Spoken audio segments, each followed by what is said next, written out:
Hey, Steve. Hey, Hey, Peter, Paul.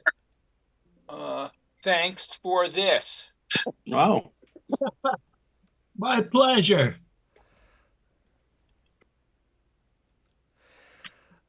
All right. Good evening, everybody. Glad to see a full group tonight. We have a huge slideshow. We'll wait a few minutes. And I have started our live streams.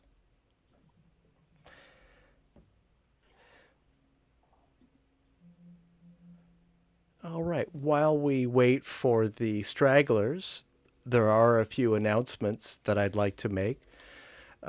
The first is there was an issue at our last meeting on the YouTube and the Twitch live streams. I think I was the only voice that could be heard. I think I fixed that. We'll find out after or during tonight's meeting. So I apologize for that. Still working on it. Announcement number 2 that I wanted to make. Welcome, Melinda. The Golden Gate Stereoscopic Society is highlighted in this month's issue of Stereoscopy magazine, which is the journal of the ISU, the International Stereographic Union. Right on. Let me open it up to the page here. And not only that, but yours truly is also featured. So here's our page, and there's a short gallery that follows it. This is the second time that we've been featured in Stereoscopy, so well done. And if you'd like a copy, I encourage you to join the International Stereoscopic Union. I think the journal, the quarterly journal, is worth the cost. And finally, let me just check my notes here before we start the slideshow. So, can you Yes. remind me? I have this open in Twitch. Can you remind me I don't do this often enough, how to share it from Twitch? Yeah, I'm actually doing the same thing right now. So once you have it playing full screen in Twitch, if you tap it in the upper right hand corner, you'll see some icons, a settings Okay, icon and a share icon and a cast icon. okay, And if you tap okay. that, That was so then it says copy link or share link or send to Whisper. tap the share link. Okay. That should open up a list of apps and look for Okay. LeaTube. That was the missing step I needed. Thank you. They don't make it easy, No, they don't. and I don't know if they will. But Well, I'll take what we can get. yeah, so I've basically given up on Leia. I'm not giving them any more of my money. So I am sort of upset with what they did to me on uh, the Immersity AI because I had How? a bunch of credits and Oh, they just expired them all, and I thought I had a few more months to use them, and they just all went away. And and and I just thought they're not the company that was customer focused that they once were. yeah, that's very true. They're not the same company anymore, and I think they're more like an intellectual property type company than a manufacturer anymore. They're not so much interested in the hardware, which is too bad because it's such a nice device. All right, thank you, Herb. I'll Well, make one thank you more for sharing. announcement. Oh, I'm sorry.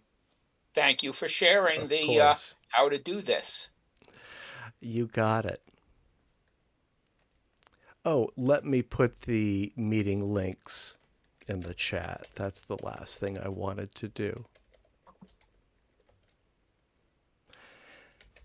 I think everyone here by now has these links. These are how we can live stream the slideshow for various 3D devices. So before we start with our slideshow tonight, we have a brief workshop from Roberto, who's going to be showing us his latest rig, plus an example photo. So let me share my screen.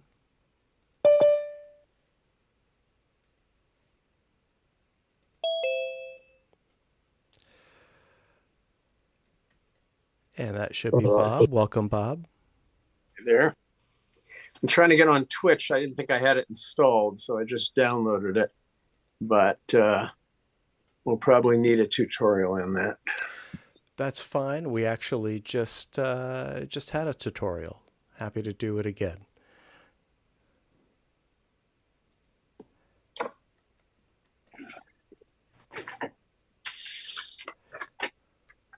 Okay, and I think I am now sharing my screen. For those who are following along on Zoom, can you see our full width side-by-side title card? Yep. Fantastic. Yep. Bob, how are you doing with Twitch? Are you still installing it? Well, actually, I've got my Lume Pad here, but it was out of juice, so it's charging. Okay. So I may just do that as my secondary. Got it. Viewing platform and try Twitch at another time when I have time to do that. That sounds fine. So we're going to jump into our workshop.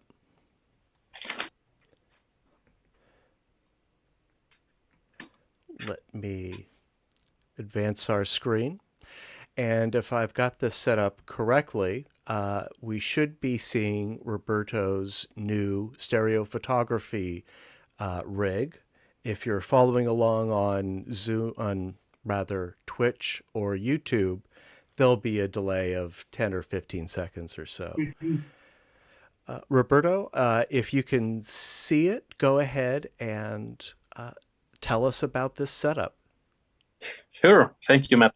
Yes, I was working with a project about stereoscopic ways to, a way to get an stereoscopic setup.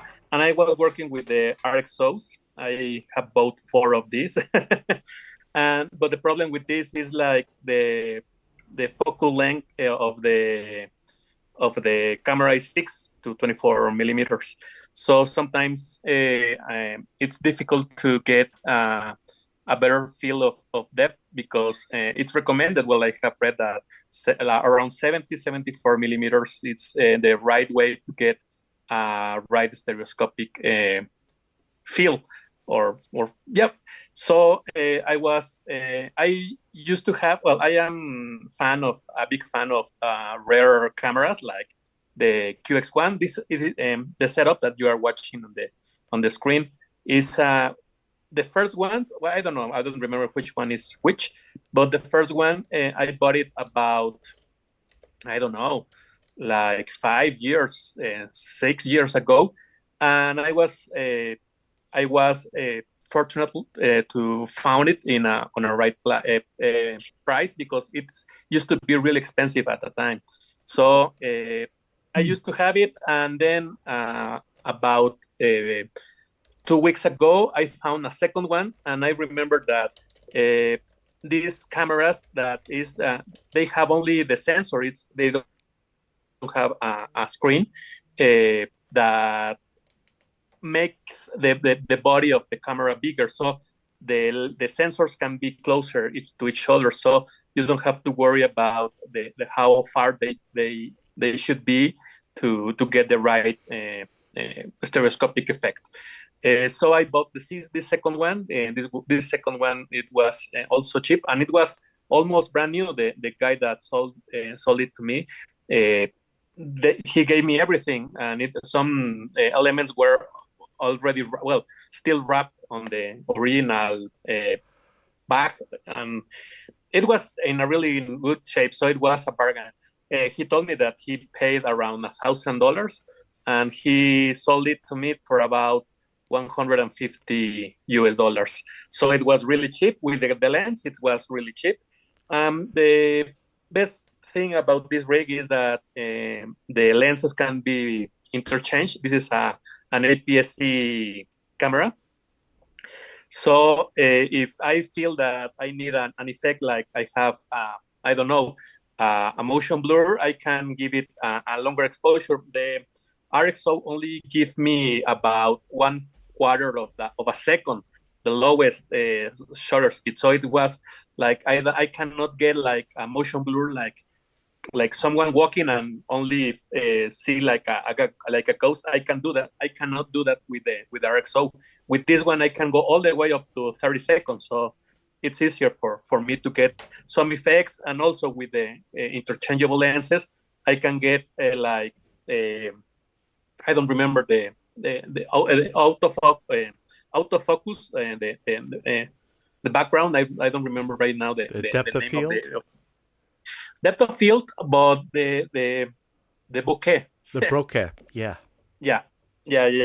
You know, I have right now I have like lenses, 1.4 aperture lenses, so it's a really luminous lens, and the effect of the capture of the pictures are more professional. So with this, I arranged this setup. The setup is similar to the one that I made with the RXO because they are similar. I triggered the shutter with the same setup like the RXO because they have the multi port.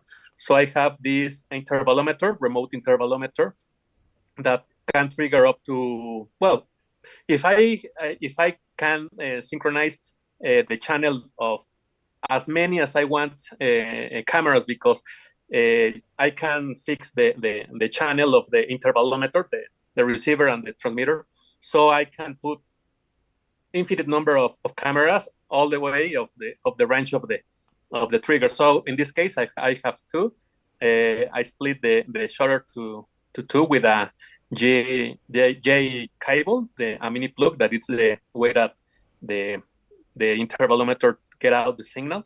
And then I use a couple of iPod touches. That's why I have that power bank on the top of the rig, because the iPod touches are really old, so they cannot hold the charge. So I have to keep charging them. And well, also the screen is always on, so the battery lasts the shortest time of when I am shooting that.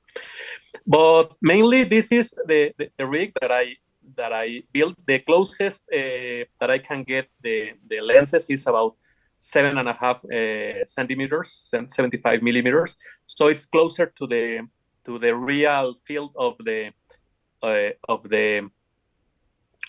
stereoscopic recommendation, that is the distance of our eyes.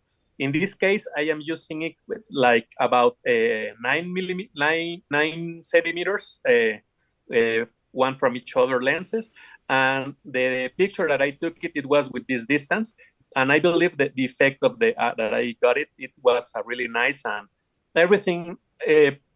I believe the textures that I can get from this distance, it's a really nice feeling of the stereoscopic. Maybe in the picture that I asked Matt if it's okay to have a nude theme, because last weekend we had this demonstration about nudity, and but it was really nice because the event was respectful. It was a really smooth event, so everything was okay, and everyone was okay with the pictures and posing and everything. So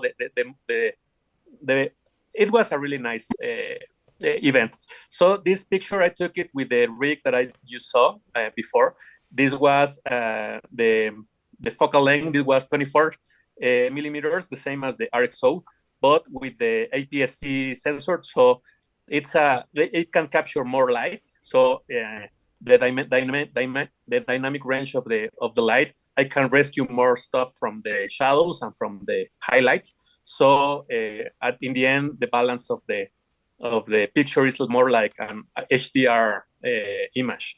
So I believe this is a better way to capture the image.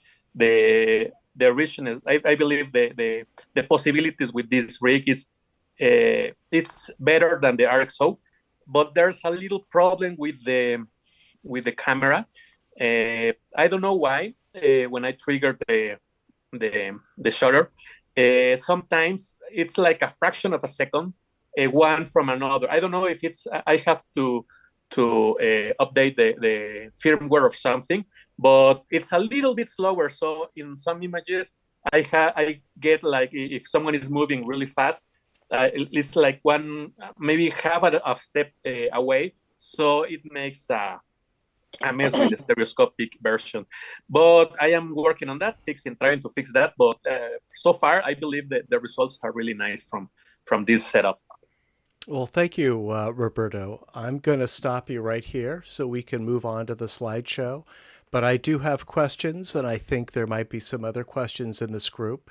So let's hold those questions until the end of the meeting. But this is very interesting. Thank you, Roberto. I've got some technical questions to ask you myself. And I think this is a fantastic photo, too. Thank you. Yeah, thank you, Roberto. We do have another large slideshow tonight, our common problem. So I'm going to ask that we keep our comments limited to 3 or maybe 4 minutes per photo so that we can finish on time and we can give the exhibitors later in the slideshow the same attention with our comments that we do the earlier photos. And that said, I'm going to go ahead to our first slideshow image tonight, which is by Oleg, and the title is You Had Better Pair Stop. I probably mispronounced that. Oleg, tell us what we're looking at here. Well, there we go. Sorry about that. I skipped ahead one more on the Zoom screen share. Should be back now. Okay, I went through a trip with my cousin Geraldine in southern. Anyway, she happens to be here. She came to visit me, and she's listening on to the program here. Oh, welcome. Thank you. Anyway, this was during the trip. We had to stop several times because of construction on the roadway. And I just like in this particular picture, all of the reds.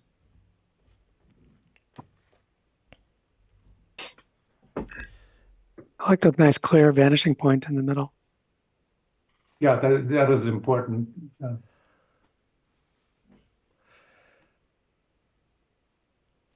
Oleg, are you watching the slideshow on your 3D TV? Yes, but it's reduced size, so I don't see it. It's not the best way to look at it. Okay. I wonder if there's something I can do on my end. No, that's not the. That's not it. It's on your screen. Yeah. Well, I just want to make sure your guest is enjoying the slideshow too. Very nice. Thank you, Oleg. We'll come back to Oleg in a bit, but let's move on to one by Melinda. Man versus Nature is the title. Yeah, so this is in the Presidio. Just spotted it on one of my walks. Just a couple of old buildings being taken over by nature, and also I think some homeless people were finding some shelter in some of these basements. I think I recently saw the spot again, and it's been sealed up. so it's not quite the same spooky window as before, but I just kind of liked the feel of it. Yeah, it's great you captured it before it was too late. Yeah, I mean, it's probably good that they've closed those up, but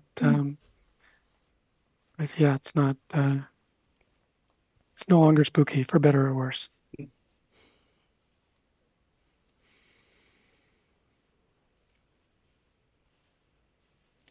Looks like you shot it maybe on an overcast day or in shadow. In shadow, definitely. This is north facing, and it was probably overcast. And this is just the X1, and I don't think I changed anything. Even the cropping. I might have set the stereo window a little bit. The H1 puts the stereo window way in the back. I think it works for this. Yeah, it's got a good amount of depth on my screen. No, I was just talking about the depth of the stereo window, not the separation. Separation was fine. This is the native separation. Yeah, I don't think we need anything coming right up to the window. I think this works well.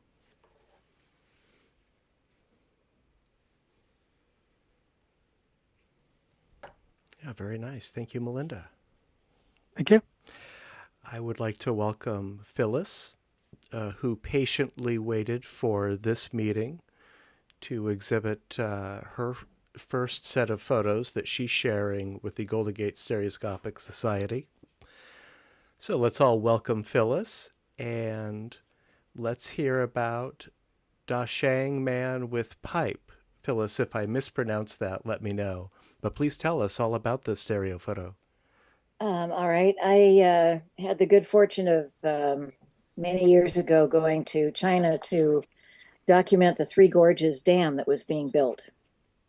And this was when I first, this is before the dam was built. I mean, they were in the process, but the river hadn't taken over the town yet.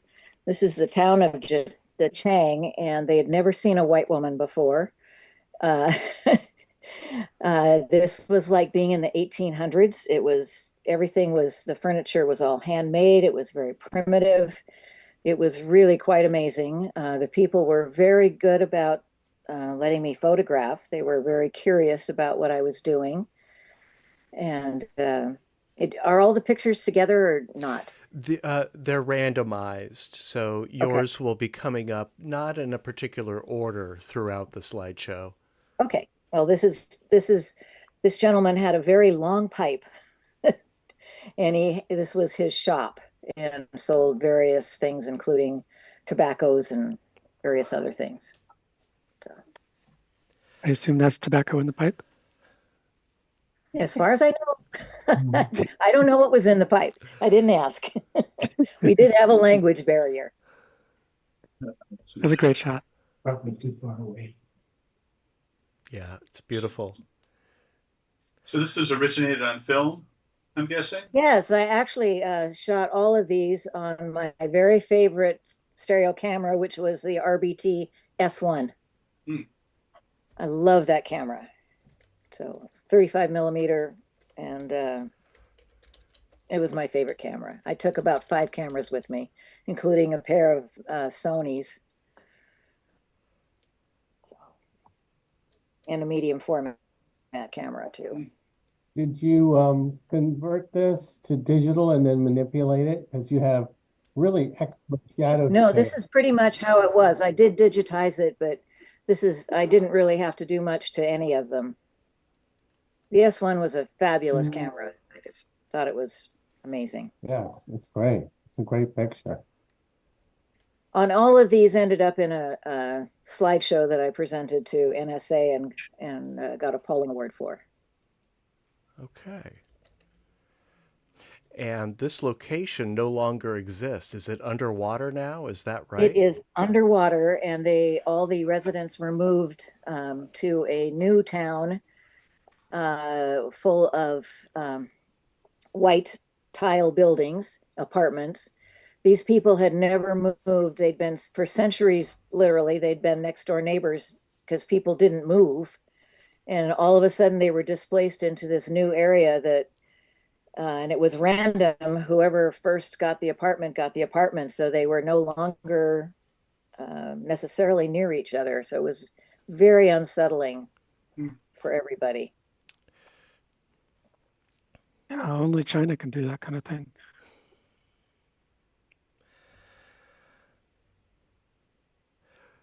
Well, thank you for sharing this, and the next 3 that you've submitted will be coming up soon, and I can't wait to share them as well. Thank you. All right, thank you, Phyllis. Bob, you're up next with Alcatraz Hyper 2.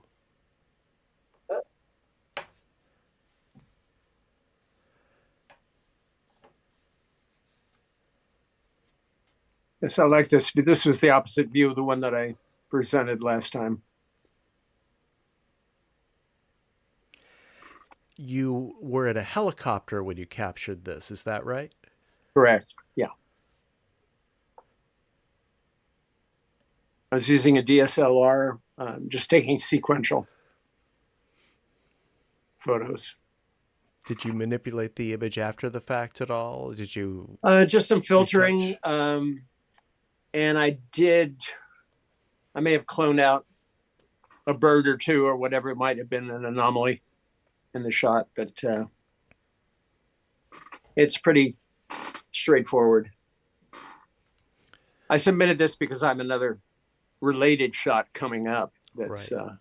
Also, in fact, if it'll show that building on the right and that docking area. And I think that's where the tourist ferry comes in and lets you off. Correct. I love the composition. Is it a wide angle lens too? I think it was a 24. It was a very nice expansive Yeah, I like the view. Mhm. well, really kind of shows the topography of the island. Would have been nice for a clearer day where the bridge was a little more prominent, but That's fine. I mean, the island is the subject and the bridge Yeah. is just a beautiful background. It is a characteristic hazy day. yeah. Did you play with the clarity or the dehaze tools in Photoshop at all with I this? did. I like using camera raw, and went in there and did do some dehazing.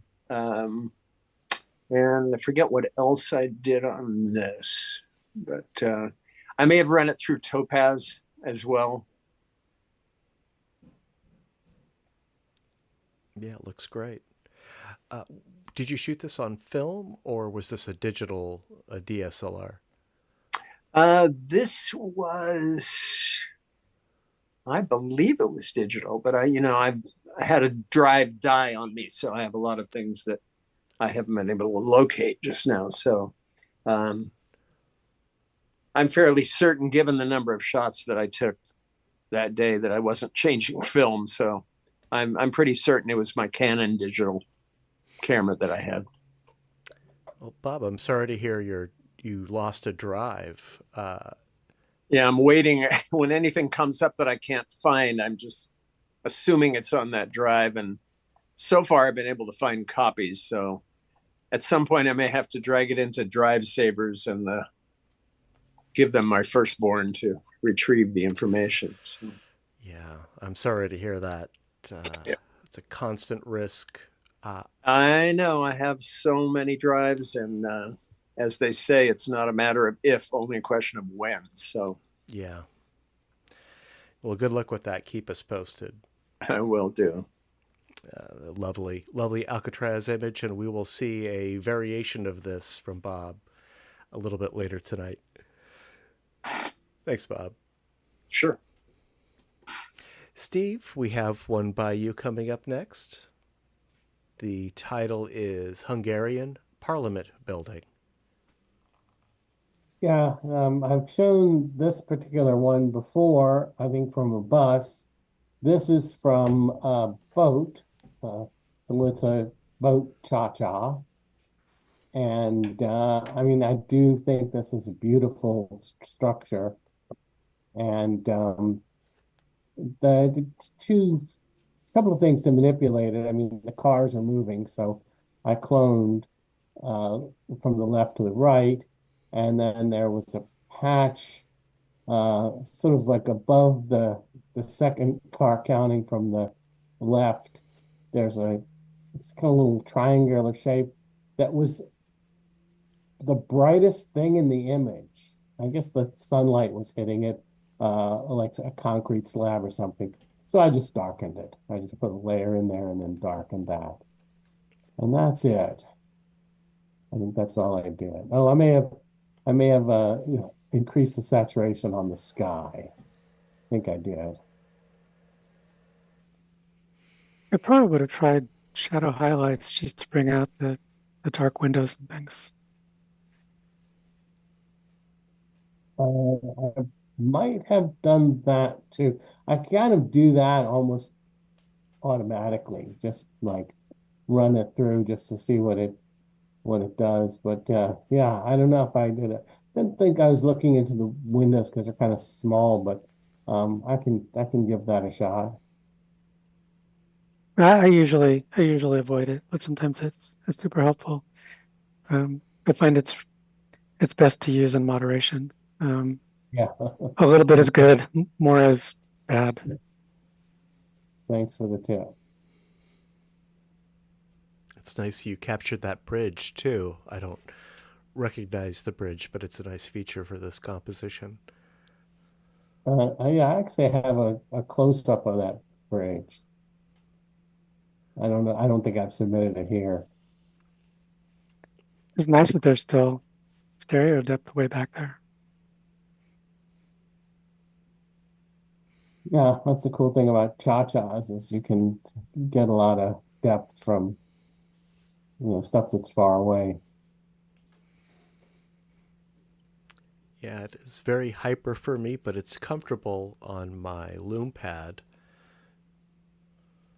Oh, that's good to hear. Yeah, I only see it, with these glasses here, and hope it looks good on TV or on the Lume pad.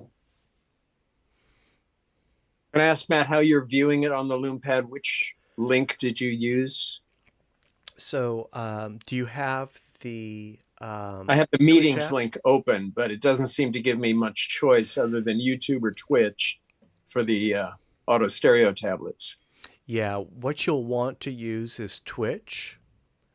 I'm going to put the link in the chat, the Zoom chat again, but you can find it. Or you can go into the Twitch app on your Lume Pad and search for GGSS3D. One word. I've got it pulled up as a side-by-side pair on here, but I don't know if I have Twitch installed on the Lume Pad yet, so that may be a problem. I don't want to hang people up, but Sure. If there's an easy way to link to get that. I was getting an image earlier of a side-by-side that was converted to the auto stereo, but of course it was squeezed. So. Right. Well, I'll just tell you real quick. If you want to try clicking the link I put in the chat, that'll open it up in a web browser. And once it's playing, you'll see the half width side by side. You can then tap a share icon on the web browser screen. It'll be in the upper right hand corner. and then share it with the Lume Pad. So you can poke around with that. Okay, well, I'll try to get back on in some other form because I'm not on the meeting yet on my Loom Pad. So, Well, good luck. As yeah, we were thanks. saying, they don't make it easy. No. And thank you, Steve, for Hungarian Parliament building. Yeah, thank you. Was this taken from the same trip where you captured the image of this structure that you showed us earlier? Yeah, it's Okay. the same day. I think it's certainly the same trip. You didn't Only fly and back to then get another shot of this. I'm sorry. You didn't fly back to get another shot of this? No, and Hungary. It's a little tense over there because of Orban. But That's right. yeah, we encountered some minor problems when they held up the bus, but nothing serious. Well, thank you, Steve. We'll be seeing more from you later. Our next photo is by Jay, who has not yet joined us tonight. He does have 4 submissions. He may have forgotten. He may be joining us later. The title of this is Nikkei. I think I pronounced that correctly. Nikkei. He may be watching on our Twitch or YouTube live stream. So let's share some feedback with him, assuming that he's watching. This action. I assume this is with the Lume Pad. Yeah, I'll make the same assumption. That seems to be his primary camera. He's the only Lume Pad stereo photographer who I'm aware of. So he must have gotten pretty close to get depth out of that. Yeah, it does have good depth. Pretty good image quality too. Yeah. That's a good moment. Yes, it is.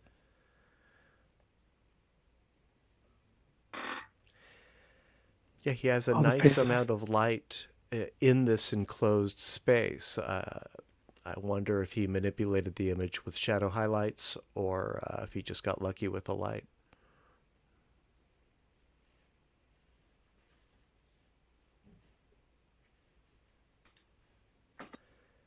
They all look like they're really enjoying what they're doing. Yeah, they are. We'll see another angle of this where they'll reinforce that.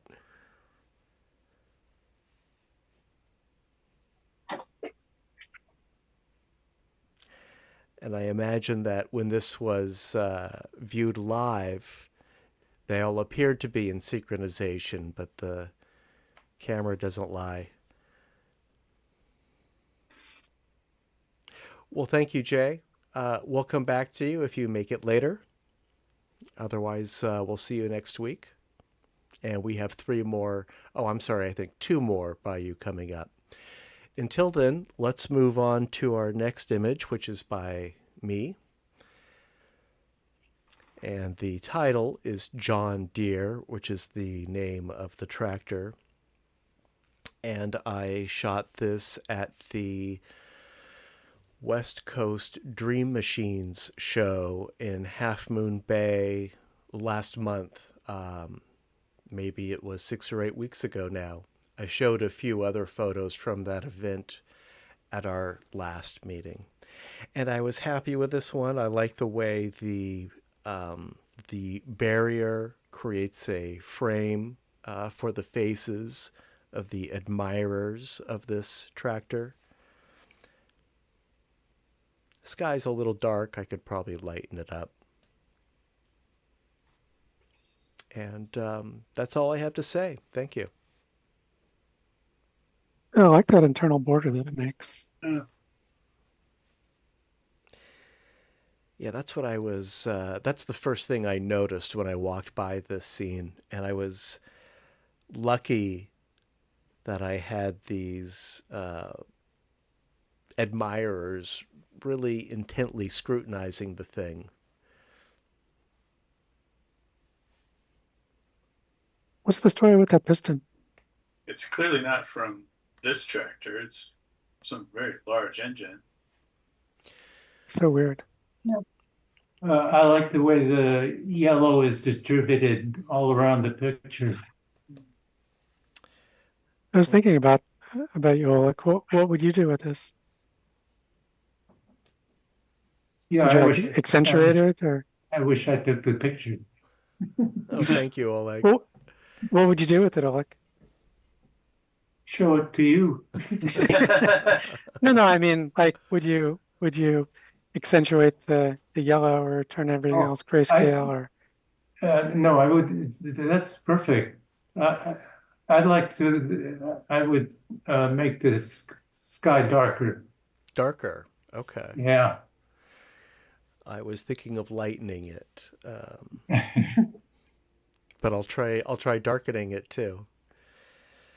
It looks like there's some details in the clouds that would be interesting.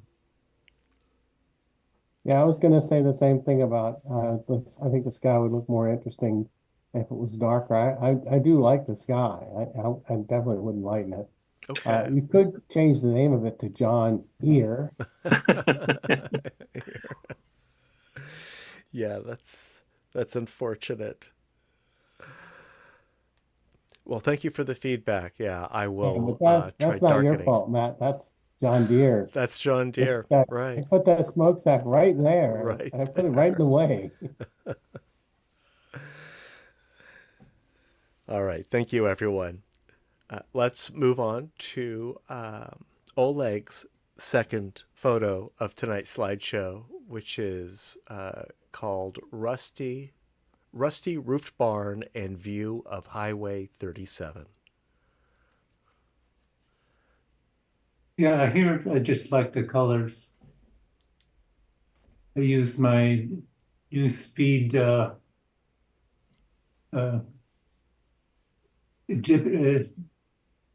border took me about 1 minute to put together.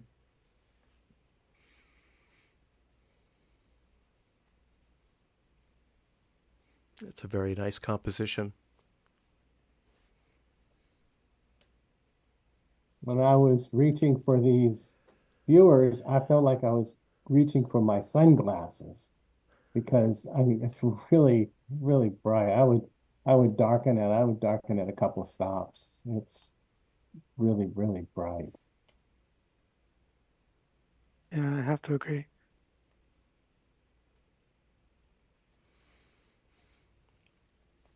Yeah, I don't see any long shadows. I'm guessing you took this probably when the sun was pretty high in the sky, Oleg. Yeah, it was almost noontime.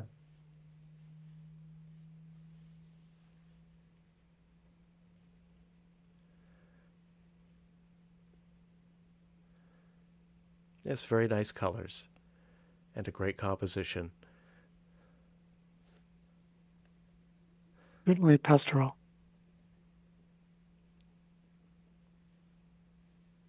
Yeah, it's very balanced.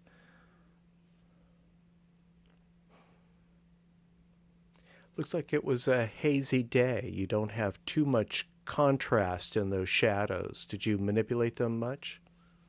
No, it's pretty much the way it looked. Okay. The one thing I did I waited for something to develop on the highway and at the rear, and finally that white truck came through.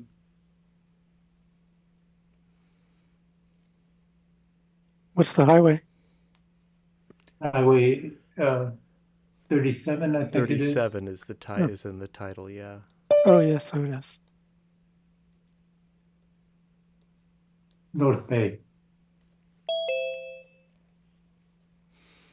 Well, thank you, Oleg. Melinda, you're up next with beach golf.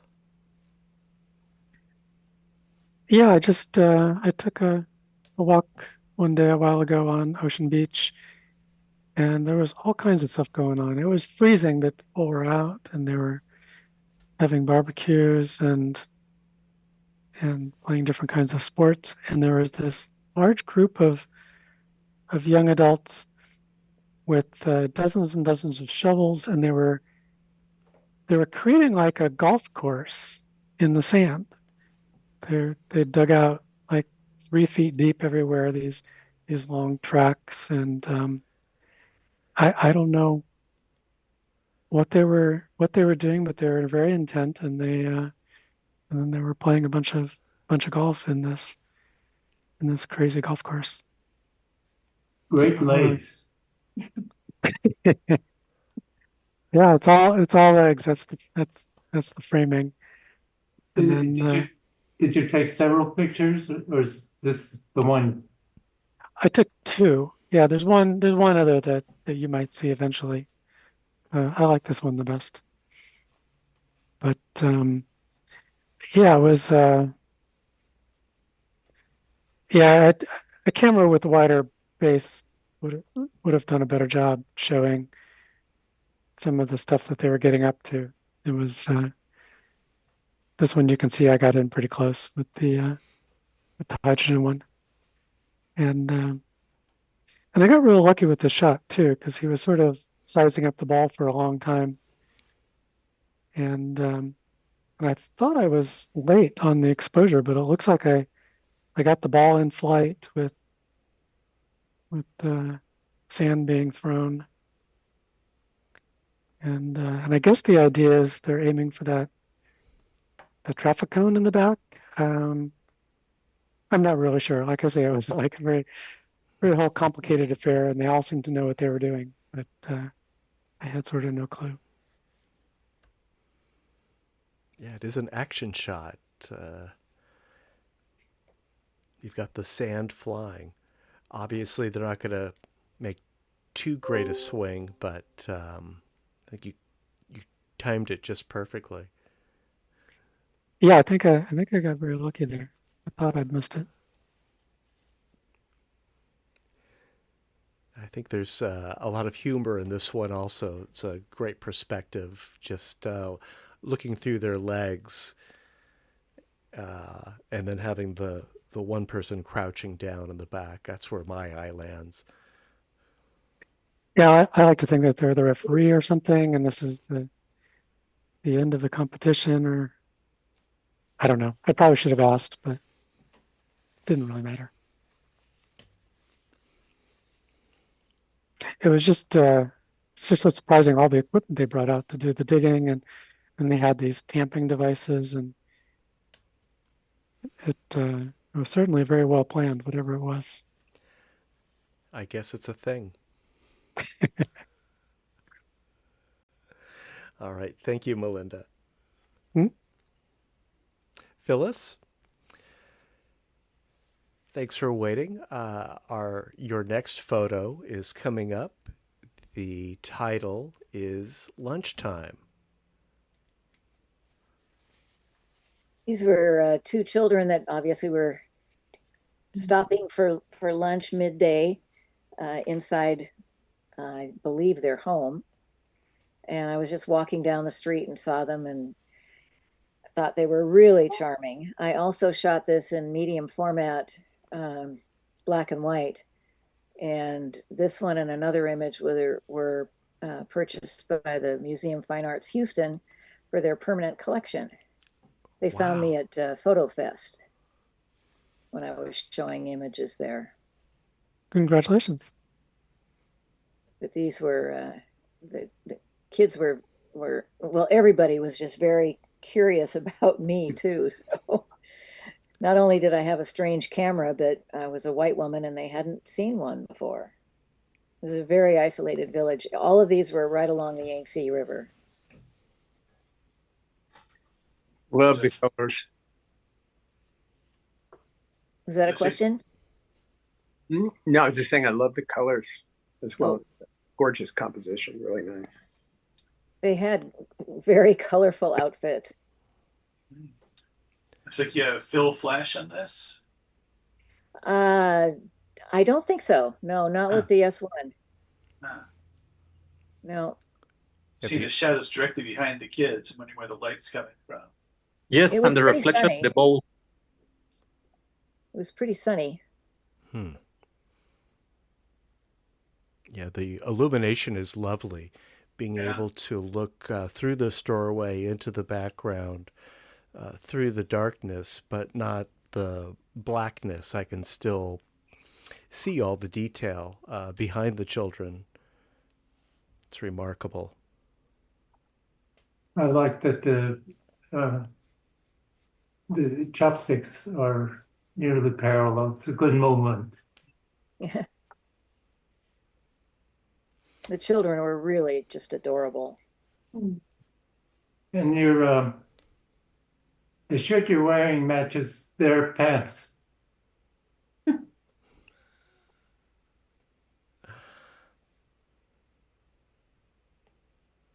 Now, Phyllis, the museum that acquired this for their collection, did they acquire the 3D, the stereo version?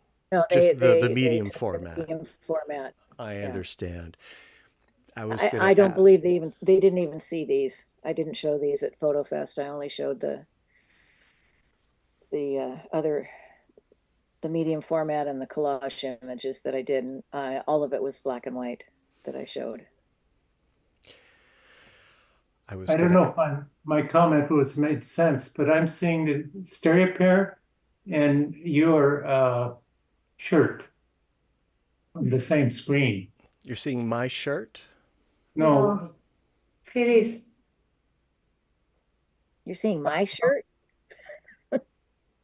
In the Zoom meeting, your top is the same color as their Oh, pants.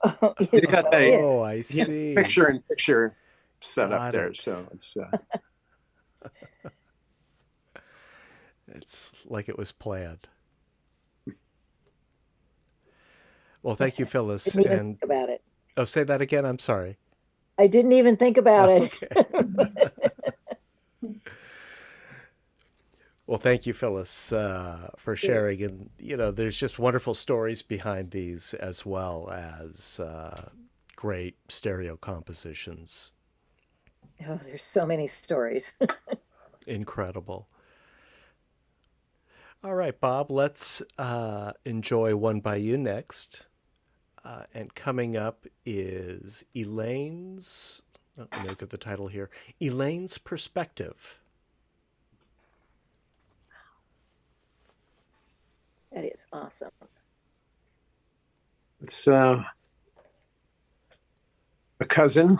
We were walking around Chicago just a couple of weeks ago, and saw this alleyway, and I asked her to sit down.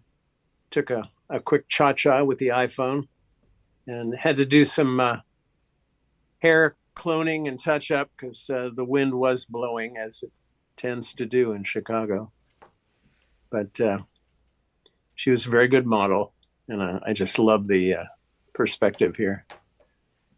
It's almost surreal. Yeah. It's just amazing. Oh, it's a powerful image. And that curved, I love the curved cement bench basically that she's sitting on. That was Beautiful architecture. oh, that's Chicago is just the most amazing city for architecture. Minus the Trump Tower, but I almost always make the verticals parallel. yeah, I thought about that. But it's more dynamic this way. Yeah, I liked the pulling in the viewer there. It looks like you have that wonderful light that you get in cityscapes like this, in these canyons between buildings where you've got the light reflecting off the windows and off the buildings, and it creates this very bright but indirect light that has lots of interesting texture. I think that really contributes to the magic of this photo. Yeah, I just love the way all the angles kind of played in, the way that back barrier points to her, curves right into her body, and the coloring of her sweater or jacket worked out. Perfect. And in fact, the brown thing across the row, across the buildings, looks like stereo cardboard glasses, one half of them. It does. I'll have to try a mirror version of this to see if we can make it a complete stereo viewer. Even her backpack is the perfect color. Yeah, I love the shape of it, kind of mirrored the windows, and Just awesome. I haven't even shown this to her yet, so I'll be seeing her soon. Yeah, Great it's a image. real Yeah, success. very nice. Thank you very much. Lovely. Thank you, Bob. Sure. Steve, you're up next. The title is Thailand Street. Okay, this is similar to the last one, and it's from a boat. It's bus. Yeah, I've seen a lot of pictures of Thailand. It's usually temples or beaches or fields, and most of what I saw were just the city shops. And this is from a video. I just took my phone and shot video. If it's a bright enough day, the shutter is fast enough that there's a minimal amount of blur. The woman here didn't move so much that I didn't have to clone her. And that's about it. You might consider changing the title to The Highlands of Thailand. But Oh, that's a good one. Yeah, I mean, I looked at it and thought, oh, I could call it Highlands Coffee, but yours is better. The contrast of the wires and the glass building behind it is quite interesting. I'd be curious to try. There's a new feature in Photoshop that actually gets rid of wires. I'm wondering Oh, if wow. this would probably blow its system out. Overheat the computer, yeah. Oh boy, I gotta get that feature. Yeah, that would be wonderful. It's I'm in ready the for remove. It's in part of the remove tool, and it's pretty amazing from the demos I've seen. I haven't given it a try yet. Yeah, Well, I mean, Affinity has the what they call the in-painting tool, but you have to do it one wire at a time. Yeah, no, they start the tutorial by showing someone doing that, and then a big red X goes across the screen. Do it this way, Right. like he does. the chaos of all the electrical wires reminds me of Dominican Republic, where you see guys with alligator clips literally tapping off lines into their private places. Wow. Well, that's pretty cool. That's scary. Here I don't see any alligator clips, although it's I can see. chaotic. They must be big alligator clips. Yeah, The size of an alligator. yeah, a real alligator. Yeah, the wires actually are everywhere. So many of the pictures do have just this, maze of wires. It is very typical. Steve, I'm impressed with the resolution, the sharpness and the clarity of the stereo photo, given that you extracted it from video frames. Did you do any sort of processing, run it through Topaz or anything like that? No, I did not do that. Wow. The Samsung is pretty good, has pretty good resolution. I mean, the video is, I think the native video is 1080, which is your max anyway. So, I mean, it's a little low by a lot of photography standards, but, certainly is fine for this. But yeah, thanks. I feel like it came out pretty good. Well, this is a I like the way technique. Oh, go ahead. I like the way the woman seems to be part of a poster there, the way she's framed in that rectangle there. It's true, yeah, she is kind of framed there. It does separate her from that foliage in the back.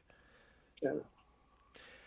Well, this is a technique that I need to experiment with myself, shooting video and extracting frames for Well, actually, stills. I saw Tor do it, I think maybe about a year ago, and I've been doing it ever since. Yeah. Well, So thank you, Tor. I'll Oh, steal sure. it from the both of you. I do it a lot with the X Pro, which has a better focal length when you're using the video, and it's been pretty good. Good to know. Yeah. Well, thank you, Steve.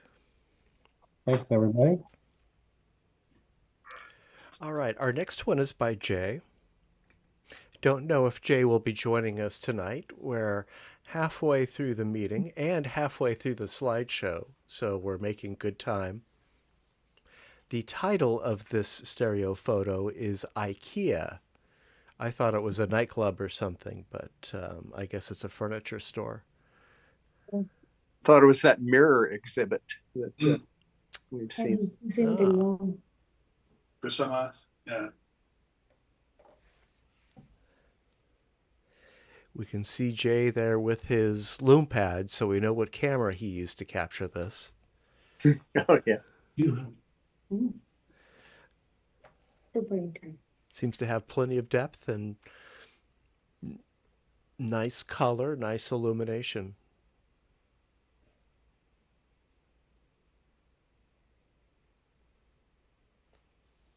I have a video with a similar film. I will share with you the link of YouTube if you want to watch it later. Yeah, please put that in the chat.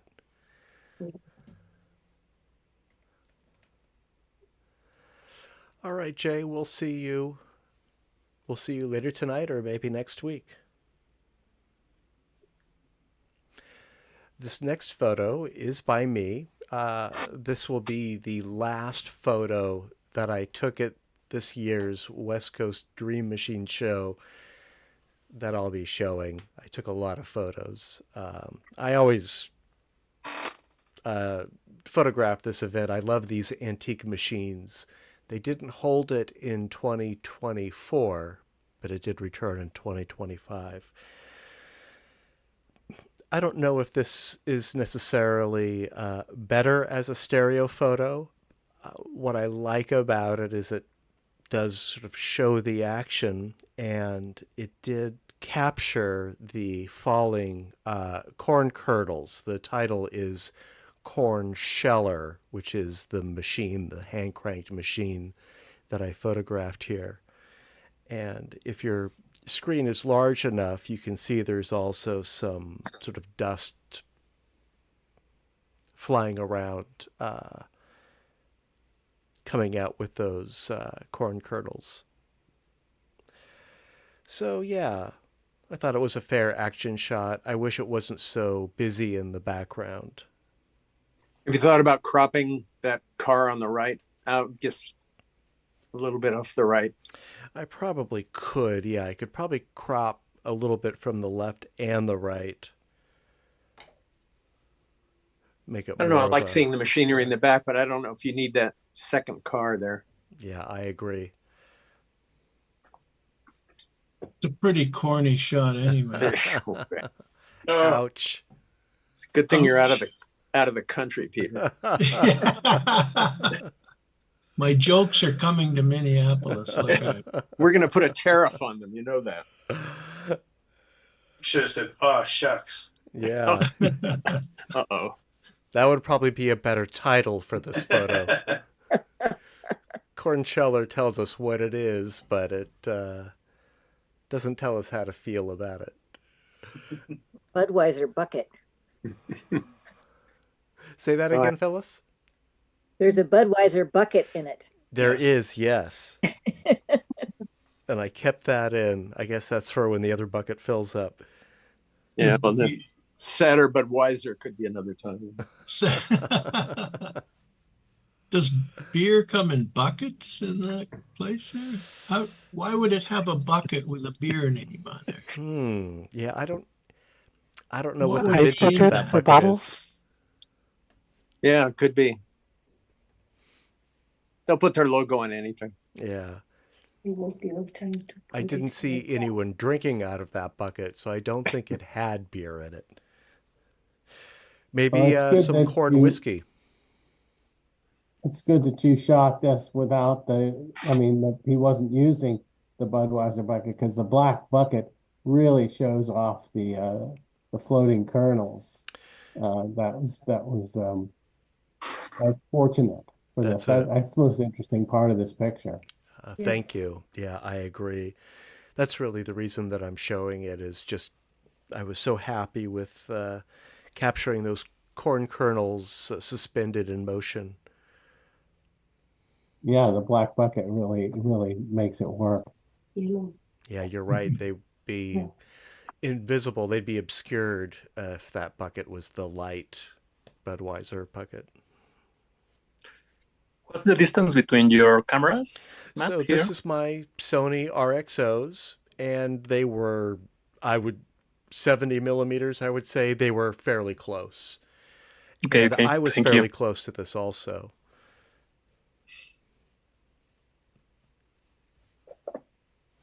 All right, thank you. Oleg, you're up next.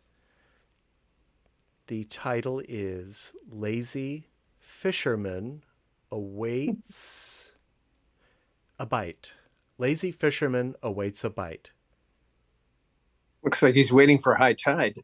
He's pretty far away.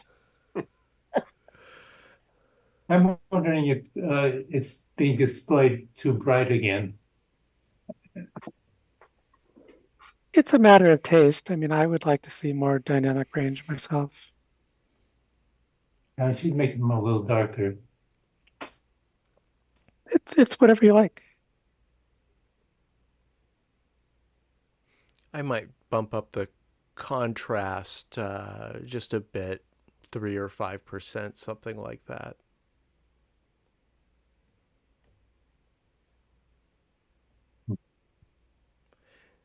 It's nice you gave us that chain link fence to look through. In the bag Yeah, I like hanging the from fact that whatever black thing back there sort of matches the black things on that's not behind the fence. I like how the color of the sky Mm. makes the fence makes a nice silhouette against that section of sky. It's almost like the fence and the sky working together planned this because it fits right in there. Yes. That's nice Yeah. looking picture. A good The point. grass looks so soft. I don't Yes. mean that it's out of focus. I mean I want to go and lie in it. It was very hard to walk through. Oleg, will this grass be green next month, or will it have gone golden? Oh, it's golden. It's golden, yeah. So this also captures a moment in time.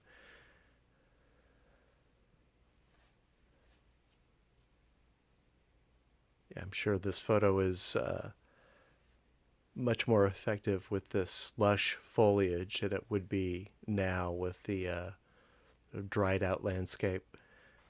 Yeah, there wouldn't be any color contrast. Right. California spring. It's too short.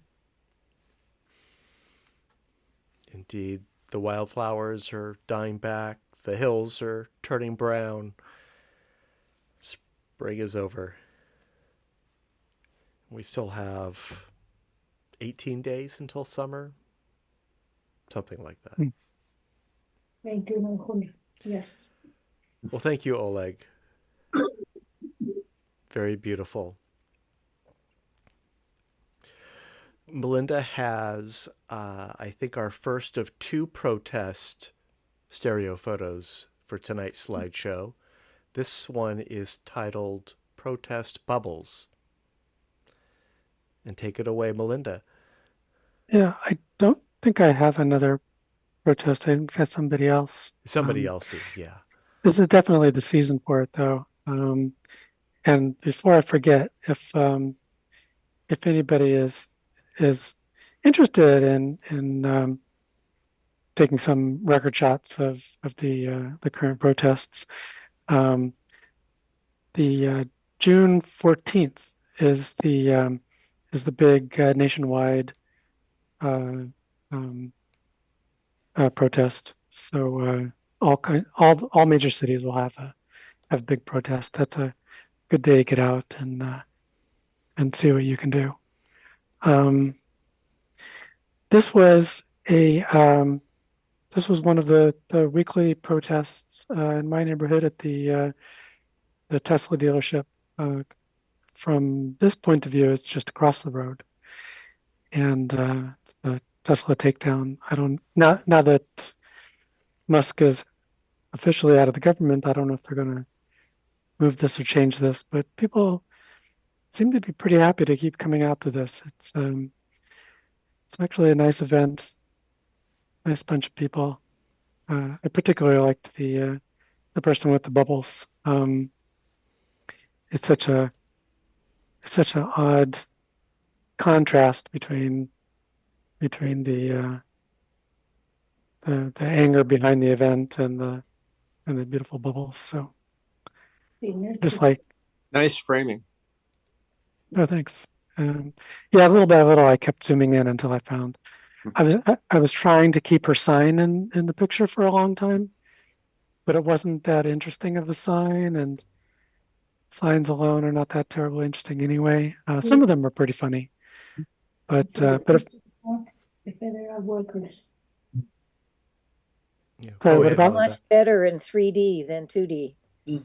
Bubbles are awesome. bubbles are always great in 3D. Yeah, it's a wonderful subject. I love the It's range of such an colors. effect- Love the range of colors you captured in the bubbles. Were the bubbles in shadow? The ones on the left half, No.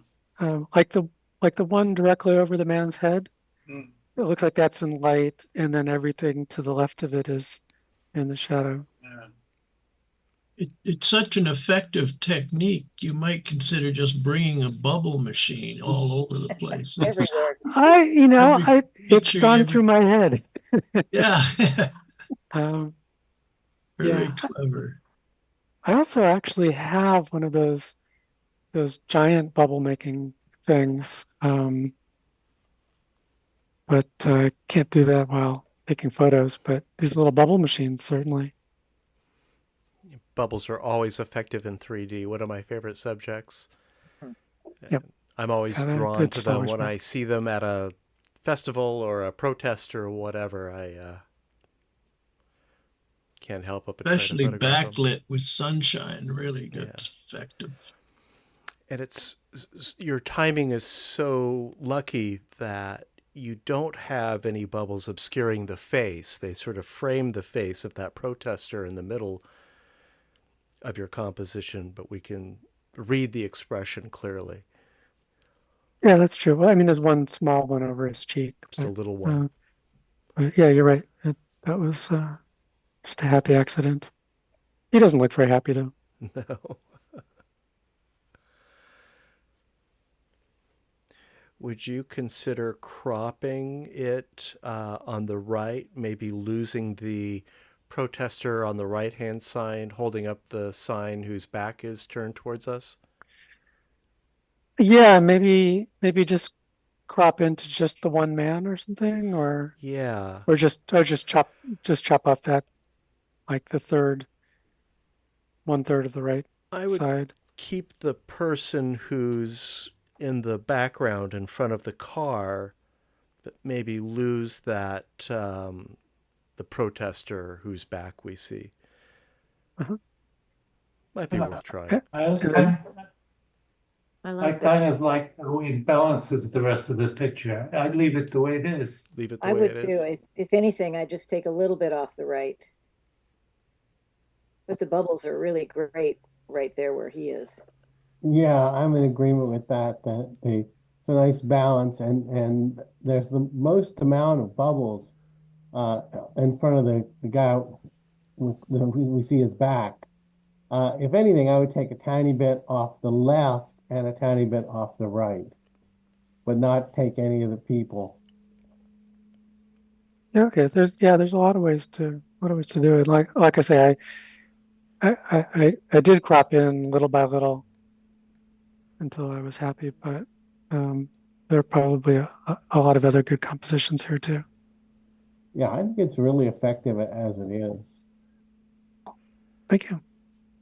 Very nice. Thank you, Melinda. Phyllis, you're coming up next. The title is Stair Climb. This is in the same little village, and they had no cars. There were no roads to put a car on, so everything was done by mule. And I was just amazed that they were going up and down the stairs. I hadn't seen that before. I didn't even see the mule until you mentioned it. I probably could have lightened the whites a little bit on this, but Yeah, we've got those nice wires too. They add to the sense of depth, looking through to that distant mountain in the background. yeah, there were lots of wires hanging everywhere. Very dangerously, it seemed.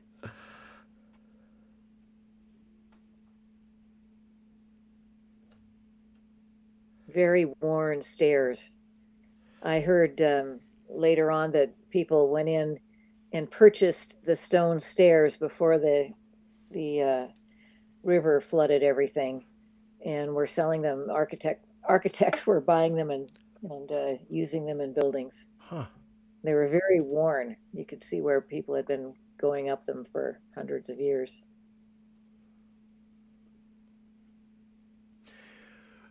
Did you visit this as a part of a tour? Were you with a group to document this, I went location? with a very small group, two other 3D photographers, both of who have passed away by now, and one other person who was a friend of one of them. And we had a Chinese guide who actually lived less than 10 miles away from me, and we'd never met before. And he was a very good photographer, and he led photo trips. And so it was really kind of a private photo trip designed for what we wanted to do. We wanted to make this documentary. Wow, what an incredible opportunity. It was. We went back 3 years later when the dam was completed, and tried to find some of the same people that we'd found the first time. And I was very pleased to find out that I was very worried about the farmers because all the farmland had already been farmed by other people. But it turned out that the young people got jobs in hotels and restaurants, and they were doing service jobs, and the farmers were beautifying the cities with the gardens, beautiful gardens, because this was just before the World Expo was there. And they all had paychecks for the first time in their lives on a regular basis. So what I thought was going to be a disaster turned out to be very good for a majority of the people. Wow. Yeah, these are important stereo photos for that historical record as well. A place and a way of life that's vanished. Absolutely. Yeah, thank you for sharing these. It totally changed in just the few years between the two times I went. The water the first year was ugly and gray in the Yangtze, and the native porpoise were dying. There were literally dead bodies, human and animal, floating in the river beside us. God. And there was somebody whose job at the dam was to collect these bodies before they got to the dam. When I went back a couple of years later, the water was pristine, clear, no garbage. They had they hired people in sampans to go and pick up any garbage before the rivers. I have photos of the river just coated with plastic bottles and crap all over the place. So they made a huge difference in a very short time. It was amazing. Wow. Will you be sharing more photos of this trip with us? If you'd like that, I can certainly do Absolutely. that. Yeah. And of course, we're not done with you yet. We still have one more coming up from your set tonight. Thank you, Phyllis. These are wonderful. Steve, you're up next. We have L.A. Birds Fly. Yeah, I think I showed some other birds from the same location, this little park in Los Angeles, and I really liked, the position of these two birds. I was moving, and it was a little bit blurry. I think it's probably blurry to people, but I liked the depth, and I liked, where the birds were in space. And I ran it through Topaz. It did the best it could. It didn't really change it that much, but I still like it. Yeah, sometimes if you hit that shutter button too fast, too severely, you'll get a blurred shot. Yeah, yeah. I don't know if it was me moving more or the birds. Of course, the birds are moving pretty much because they are in flight. But I think the whole thing is a little soft. But this is with the W3.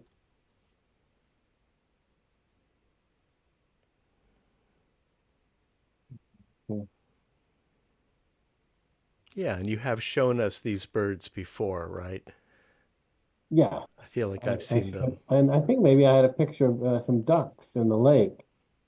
So maybe going back to this location, this will be the third time.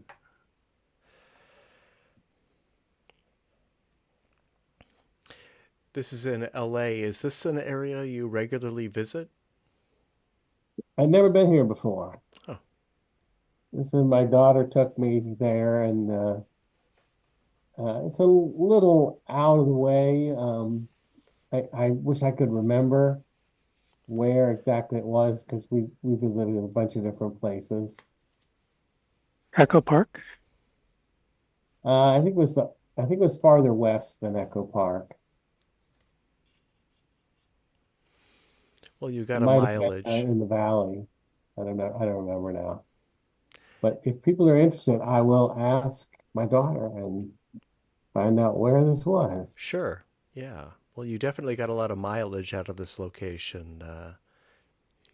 Showed us quite a few photos that you captured there. Well, thank you, Steve. Right. Bob, this is the second Alcatraz stereo photo we've been waiting for. Mm-hmm. Alcatraz for Model Prisoners is the title. Mm-hmm. I think I'm going to wait for some comments before I say anything about this one. Well, this is a miniature. Yeah, okay. I thought I'd fool Can't fool somebody. Tor. Yeah, well, I've thought about putting in some tiny people there to fool it, but yeah, this was the Bay model, and the trees aren't miniature; those are, and that building on the right. But yeah, I have a series of photos of this model there. Nice. Great clouds. Yeah, I was going to say that. I really like that. Gave it a nice atmosphere, kind of gray prison-like atmosphere. Yeah, the sky and the natural light do help kind of lock in the idea that this is a full-scale structure and not a miniature. Mm-hmm. Yeah, fooled me. I didn't know they had an outdoor exhibit at the Bay model. Yeah, this isn't. This was down at God, I forget what pier it is. It's not part of the Bay model in Sausalito. This is in San Francisco. Ah. I have not seen that. Yeah, it's got a whole series of different scenes, but this one was since I knew I had the other Alcatraz shot. Is that the actual prison? What, this? No, I mean, yeah, is that what it? I Yeah, didn't realize they'd have windows like that. Yeah, I would have to look at the original buildings, but I would imagine they tried to reproduce it as accurately as possible. I mean, it is rather simplistic in terms of the constructions, but Sure looks like somebody could get out of those windows. Yeah. They're big. Well, they obviously did. There's no one left there. They're all gone. So I guess that's true. I've taken the Alcatraz tour many times. I don't think there are actual windows in the cells. This might be an area for workshops or for staff or something like that. Yeah, true. That makes sense.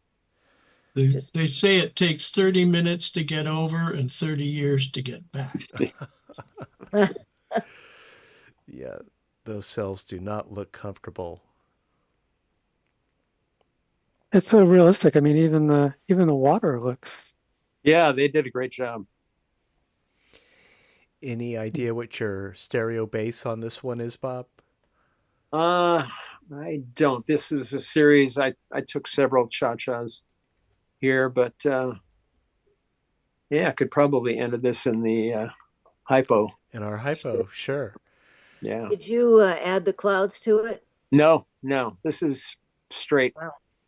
I don't think I did any touch up on this at all. Amazing. Poor Bob, we know your skills so much that we expect everything that looks good had to be thrown in. Oh yeah, right. Yeah. That's your curse of being good at this. Now you've got me wondering about those windows. I'll have to research that. And when you're in town, do visit Alcatraz. It's lovely views of the city, and you can take a little hike around the island. You don't have to spend the whole day in the prison. Thank you, Bob. I was there in a cruise ship just a month ago, actually. Yeah, I think you mentioned that. It took one of those Movo things or whatever, the driverless cars are the called. Waymo. What are they called? Waymo. Waymo. Right. Yeah, that was fun. Not on They drove Alcatraz better than I Island, do. of course. No. But probably downtown. All right, thank you, Bob. Sure. This is Jay's last photo of the evening, taiko drums. And I think we heard the comment on one of his earlier photos from this event, how much the participants seem to be enjoying themselves. And I think Jay really gets that across here. Yes.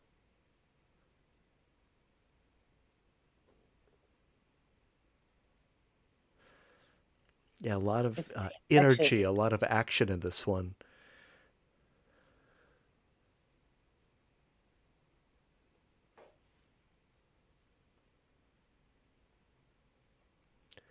What do you guys think of the spectators on the right side of the image near the background there? Would you keep them or would you crop them?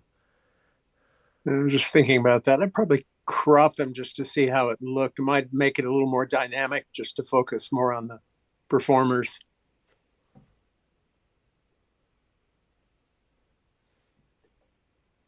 But it's nice to show as a record what's going on there.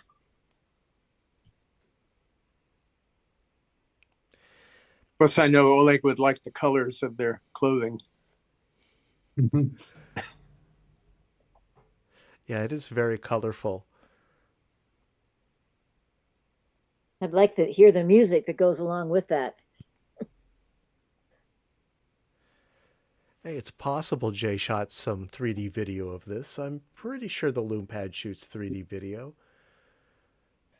I only look at my Lume Pad. I've never used the camera myself. And Jay has proven that you can take, fantastic stereo photos with it.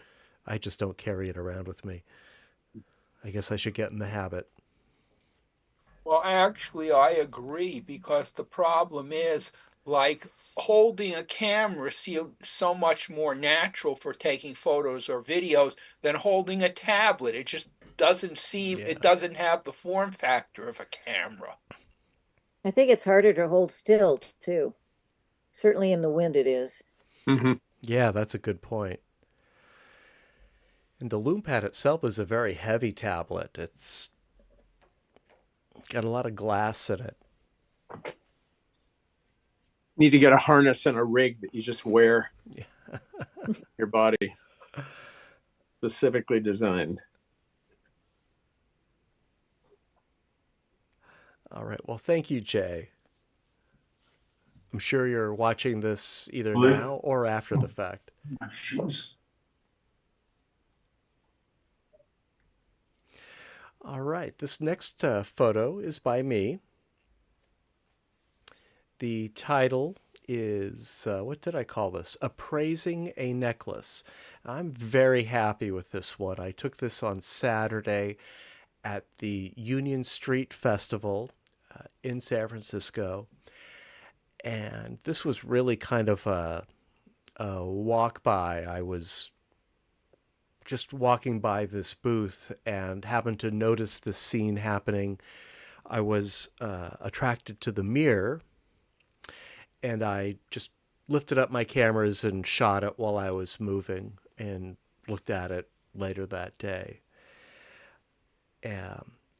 I like shooting into mirrors. I like being able to look at the reflection and capture the depth in that mirror. The light was really harsh. This was about noon, but I think this sort of shaded canopy really helps with that. And yeah, I was just really happy to capture this moment. Did you possibly maybe have some? Did you put them in here? I might have had some minor duties. Oh, like, were you saying something? Mine. No, I wasn't. Sorry, I should have muted. Okay, I'm the bar these. Have you thought about doing any cloning on that right mirror? You know, There I are was going to strong crop it out analogies. completely. And Oh then no, I I noticed, love the Oh. mirror. I was just thinking of the anomalies in there. At that's least that bright white dot on the right chip might help. that's a good idea. It would be easy enough to do. It would eliminate that rivalry. I was so focused on that middle mirror, I didn't pay much attention to that mirror on the right, and I was going to like crop it out, but then I saw there was another face reflected in it, and I thought it might be worth keeping. But yeah, thank you, Bob. I will clone that out, clean that up a little bit. This is one that I would definitely crop into,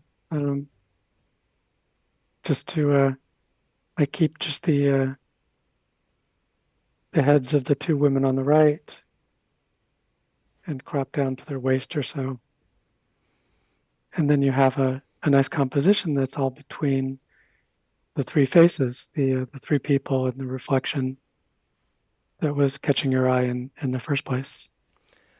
So eliminate the woman on the far left. Yep. Yeah, I would take her out. I would crop the other women to their waist and relatively tight toward their heads. Yeah, I'll try that. You got good options on cropping because you can go just the girl in the mirror, or as Melinda said, do the girl on the left completely out of it. And as Bob said, the mirror business. You got tons of good stuff you can do to it. Yeah, thanks. Great That's great timing on advice. that shot too. Because if she was looking up, it wouldn't be as effective. Yeah, I like being able to kind of read her expression as she's evaluating the jewelry. Excellent. I will I will experiment with these suggestions. Thank you. This is pretty much the full frame, so I've got plenty of resolution to play with also. I should be able to crop in quite a bit without losing any sharpness or anything. Yeah, thank you. Great advice. Oleg, you're coming up next. This is your last photo of tonight's slideshow. 2 painters at Stafford Lake.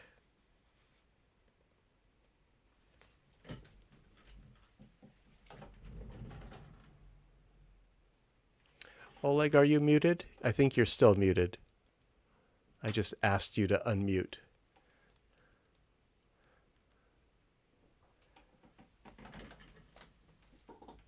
Yeah, I was waiting for the moment that they both were painting and took the picture. It's nice to see the actual painting of the scene. I'll be in as soon as I can. The woman on Yeah, the left. same color. You're showing stuff at the meeting, so you don't want me to.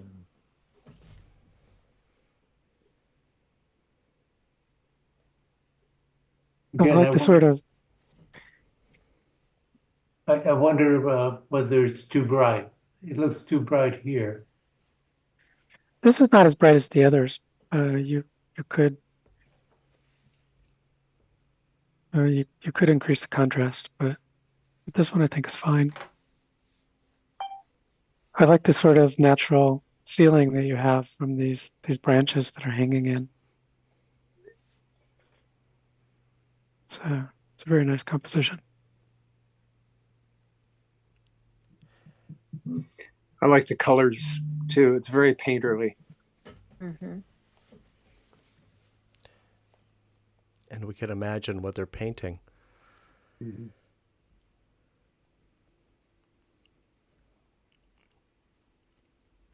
In 2D, of course, those branches just merge into kind of a mess.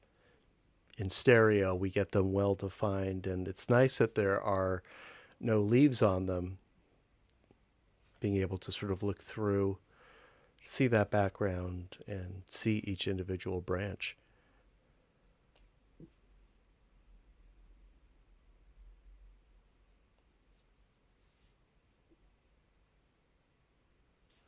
Well, thank you, Oleg. Thank you.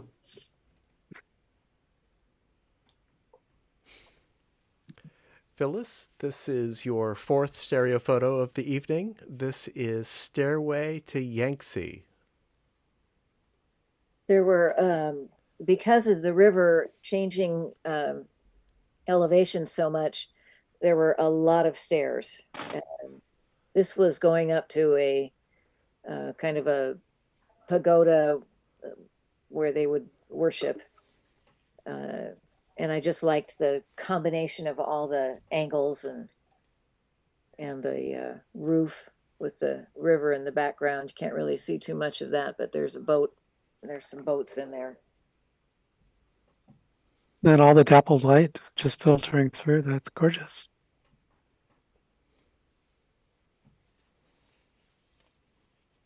Just about everything I did in color, I did in black and white also. So it's kind of interesting to see the two together. But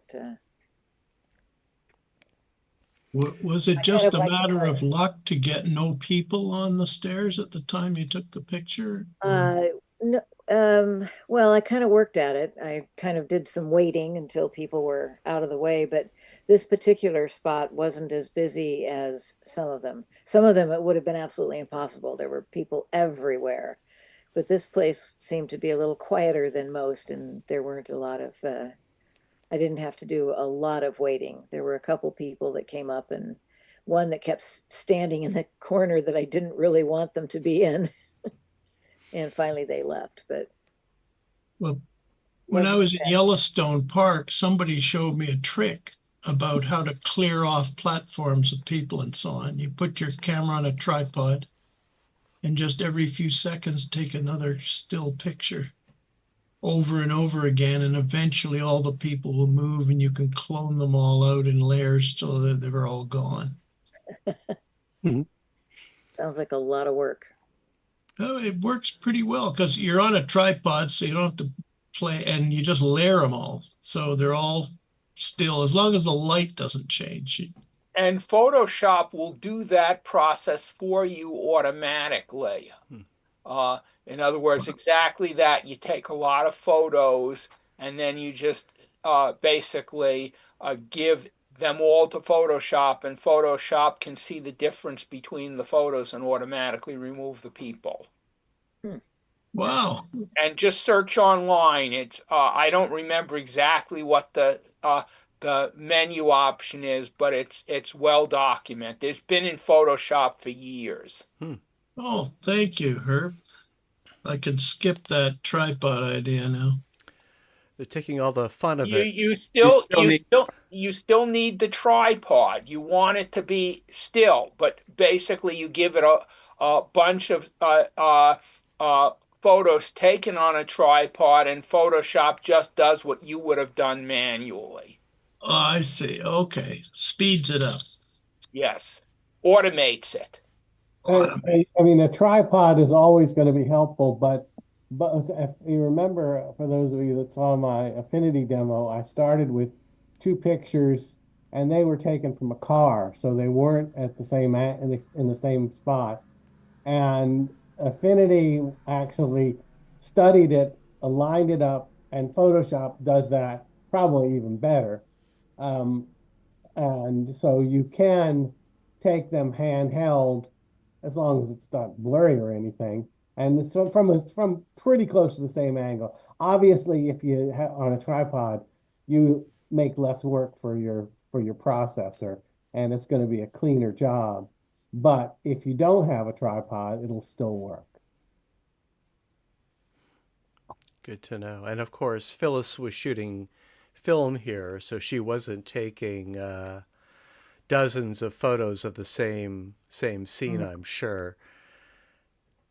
Yes, she didn't have all the digital tools we have now. She actually I had to wait. ship film ahead of time, and the first batch was confiscated by the government because the person I shipped it to, they thought that they were going to sell it. So I had to, 2 days before the trip, rebuy all of my film.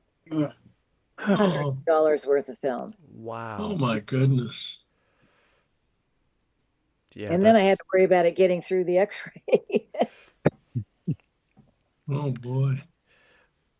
Yeah, those are just, one of those complications that make these photos that much more impressive. Can't wait to see more. Thank you, Phyllis. Documentaries about how early films are made, especially early documentaries like Robert Flaherty's. It's incredible, hauling big reels of unprocessed film on pack mules. And it's just amazing what people went through. Yeah. Including, I think there was a show at the Oakland Museum of Muybridge photos he took of Yosemite, where he would hoist himself up on a mule. I mean, he would tie himself up with a rope and the other end to a mule, put it over a tree limb, and get the mule to pull him up so he could get a high angle. Well, our own Andrew J. Russell, of course, had to travel with 30 pounds of camera equipment, plus chemicals, plus fresh water, plus a developing tent, plus an assistant. Speaking of which, before we move on, I did have a meeting with the Oakland Museum of California on Friday. They are very interested in us giving our A.J. Russell show at the Oakland Museum of California.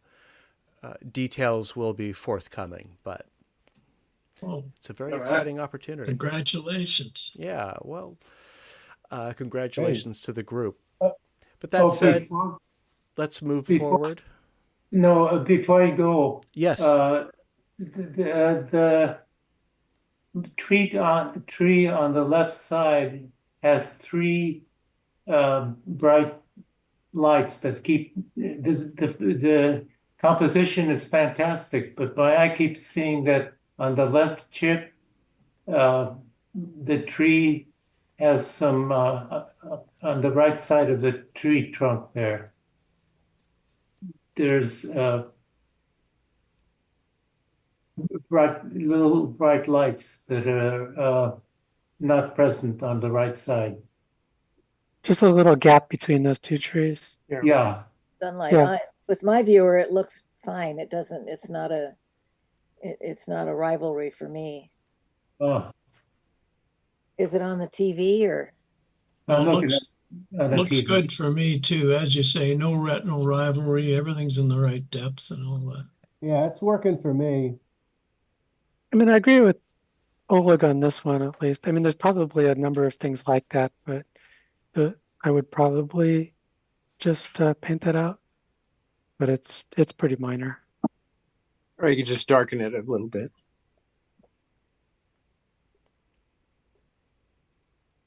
One other thing I was thinking that the image might benefit from a border. It's a very different effect, but What kind of border? just 4 or 5 pixels of a white border. And you'd use white? I think I would use white on this. I use white probably half the time. Similar to what Oleg was using on his images. Oh, okay. Hadn't thought of that. Of course, I was using these in the slideshow, so not as an individual image.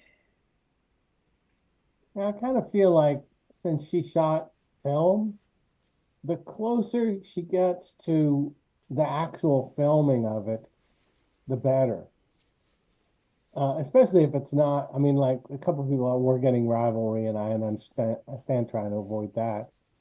But the rivalry that you're seeing, I think, is natural, and the lack of a border is also natural. The way, the stereo photography was shot pre-digital, and I guess to be a purist about it, I would prefer to see it just like that, how it came out of the camera pre-digital.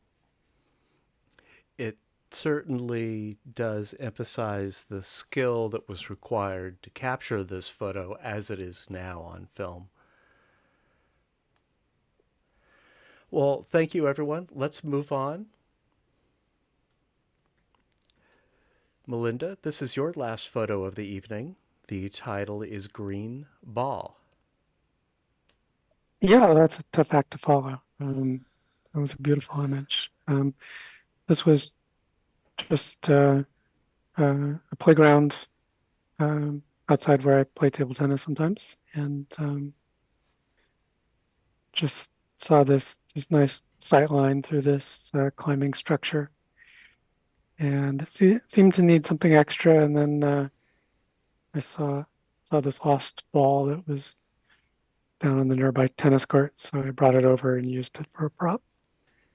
And then I was very happy at the end. I was able to find the owners. There was some kids soccer training going on, and they were using all the same ball, so I was able to return it.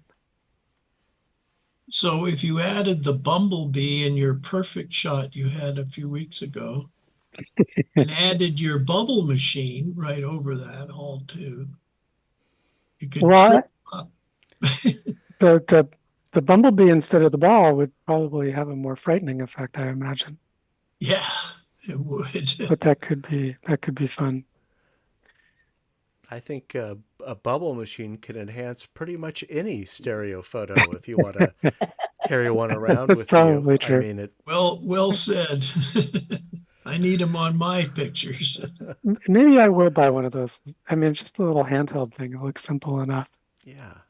I think I may bubbles would be try that. overkill. I think bubbles would be overkill in this composition. I like the cleanness of this. Yeah, I do too. Well seen.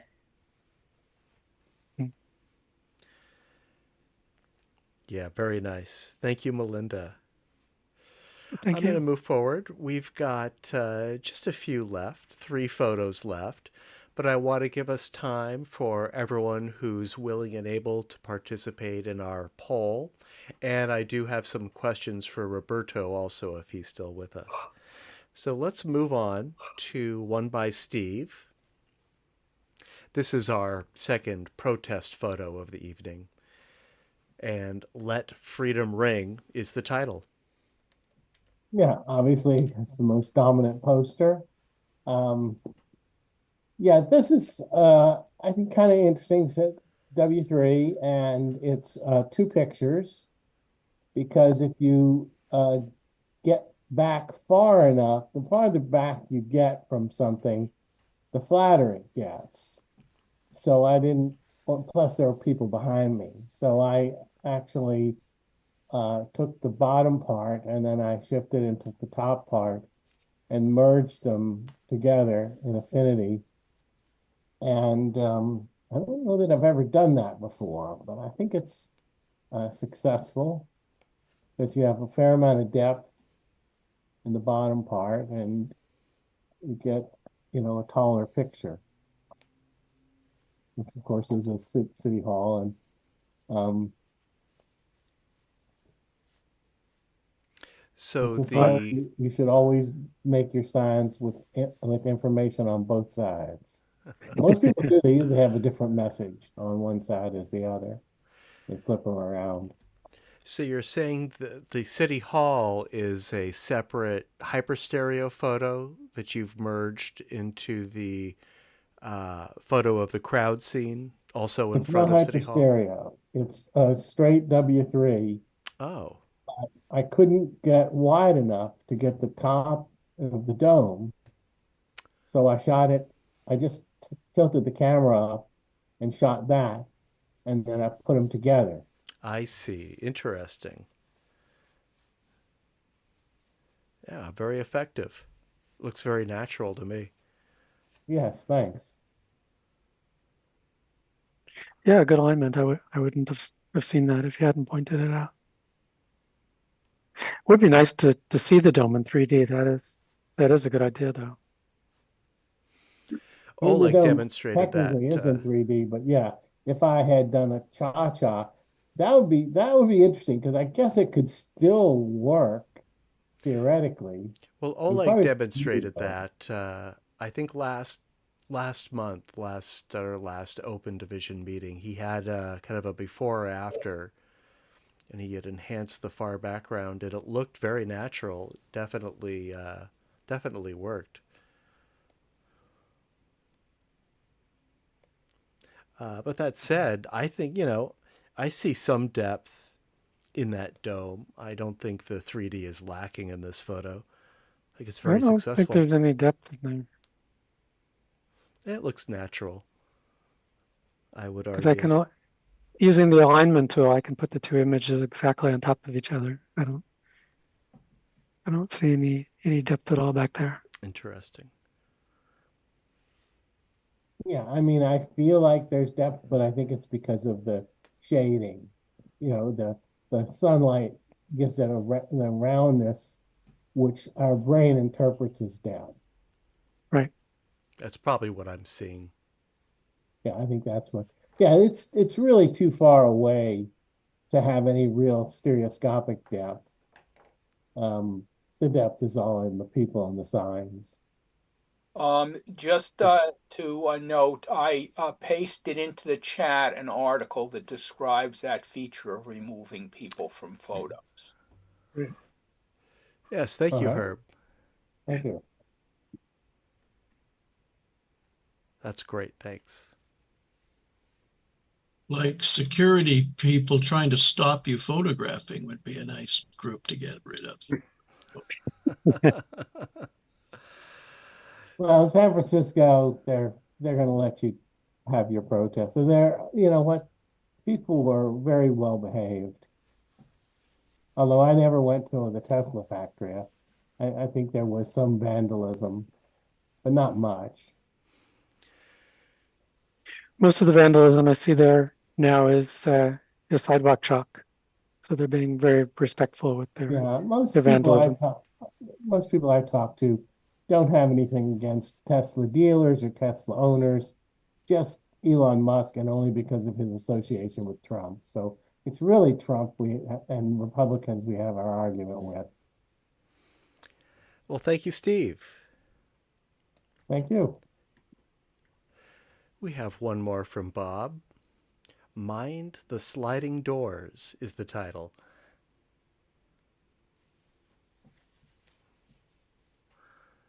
This again is Chicago, the subway you don't see. Only runs after midnight. When you come to a fork in the road, take it. That's right. And the title was a reference to the Gwyneth Paltrow sliding door film. Oh yeah.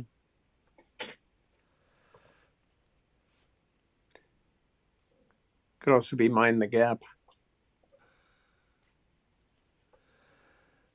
Yeah, that is a bizarre effect. I always like finding faces and things, and I thought the little smiley face in the front of the car produced by the mirror was nice.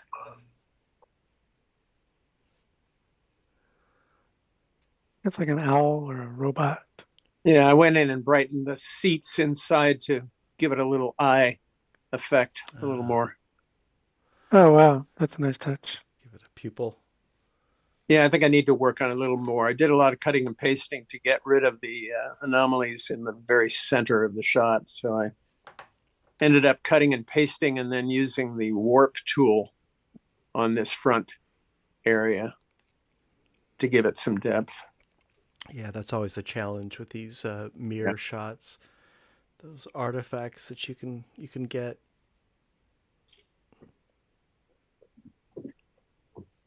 Yeah, good job. Thanks. Yes, thank you, Bob. All right, we have one more photo for tonight's slideshow, and it's by me. Our Evolution at Sunset. Our Evolution is this sculpture that's been erected at Embarcadero Plaza in San Francisco. I think it's a temporary installation. The sculpture itself was originally created for Burning Man. I think it's 45 feet tall. Definitely worth seeing in person. Photos don't really do it justice.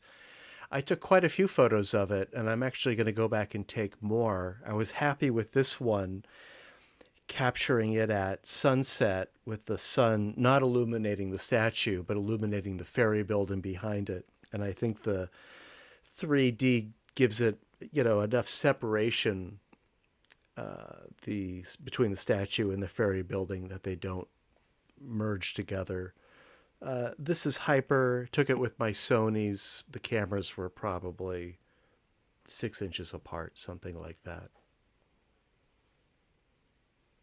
Yeah, that's a clever composition though. I like that a lot. I encourage everyone who can to check it out. There are a lot of great angles and great photo opportunities for stereo with this installation, and I'll be showing more. Also, I heard that for 1 hour every day, the figure breathes. That's my understanding, and you can see there is a mechanism inside it. I understand at night there's also lights inside, but I wasn't able to stick around long enough to see that. I had to catch my ferry.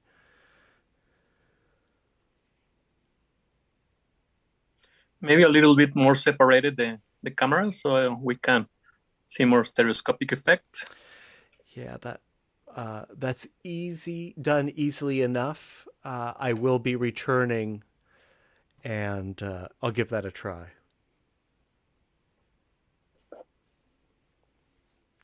All right, thank you. Matt, have you considered I've seen this, but I've never seen it at night. What does it look like at night? Because they light up the ferry building. Do they light up the statue? I understand that there's are lights inside the statue, but I haven't seen it myself.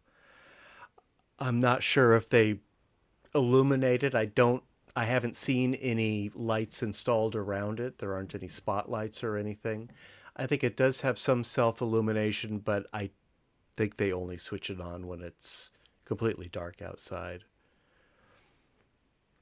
Yeah, I'll have this to is go and really check it out. effective the way framed the tower in her body. It's I took a bunch of cha-chas of this, but this is really nice. Well, thank you. You'll be seeing more. I look forward to it. All right. It's almost 9 o'clock. Let's do our poll. For those who can, I encourage you to participate. You can do it on your computer, on your phone or tablet, either by going to the link strawpoll.com/ggss, or you can use that QR code. Please select your top 3 personal favorites from tonight's slideshow. I'll give us maybe 90 seconds, 2 minutes. First, though, I will go through the slideshow very quickly. I'll name the makers of the titles, but you can make your selections now, during, or after my recap. So let me go ahead and do that.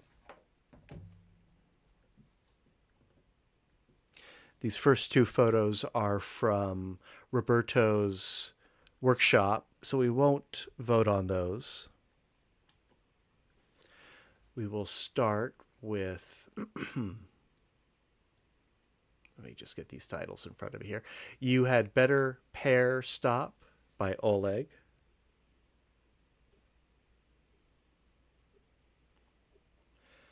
Man versus Nature by Melinda.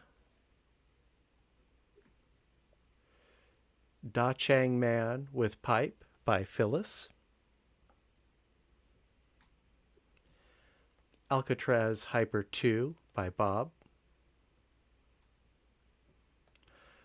Hungarian Parliament Building by Steve. Nikkei by Jay. John Deere by Matt. Rusty Roofed Barn and View of Highway 37 by Oleg. Beach Golf by Melinda. Lunchtime by Phyllis. Elaine's Perspective by Bob. Thailand Street by Steve. IKEA by Jay. Corn Sheller by Matt. Lazy Fisherman Awaits a Bite by Oleg. Protest Bubbles by Melinda. Stair Climb by Phyllis. L.A. Birds Fly by Steve. Alcatraz for Model Prisoners by Bob. Taiko Drums by Jay. Appraising a Necklace by Matt. Two Painters at Stafford Lake by Oleg. Stairway to Yangtze by Phyllis. Green Ball by Melinda. Let Freedom Ring by Steve. Mind the Sliding Doors by Bob. And Our Evolution at Sunset by Bat. All right, let's take a minute or two, a minute and a half to make our selections. I encourage you to participate if you can. While we're doing that, I will announce that our next meeting is next week, and that is Tuesday, June 10th. It's our special subject next week, and that is hypostereo. Please share your photos made with a narrow stereo base, less than the average interocular distance. These may be macros. These may be red hydrogen one-shots. Anything that's, we'll say, less than 65 millimeters or so, give or take.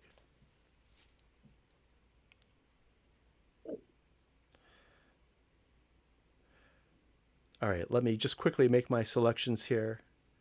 And Matt, while you're doing Yes. that, I will take this opportunity to congratulate and thank you for keeping the meeting moving along so effectively. I couldn't have done it better myself. I'm getting better. I'm still working at it.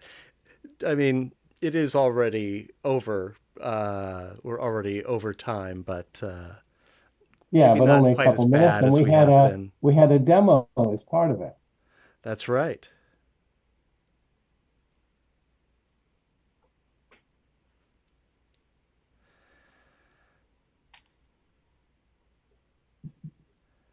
All right, I'll just give us another 30 seconds or so.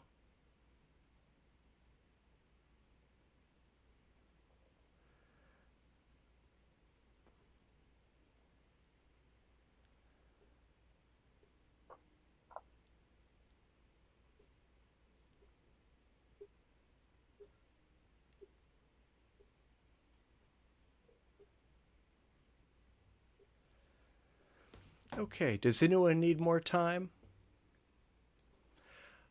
I am going to share the results. Now, our YouTube and Twitch streamers will not see the results.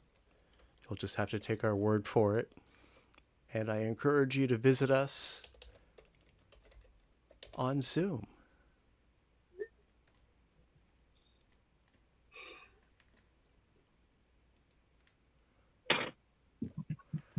And here are our results. Let me share my screen.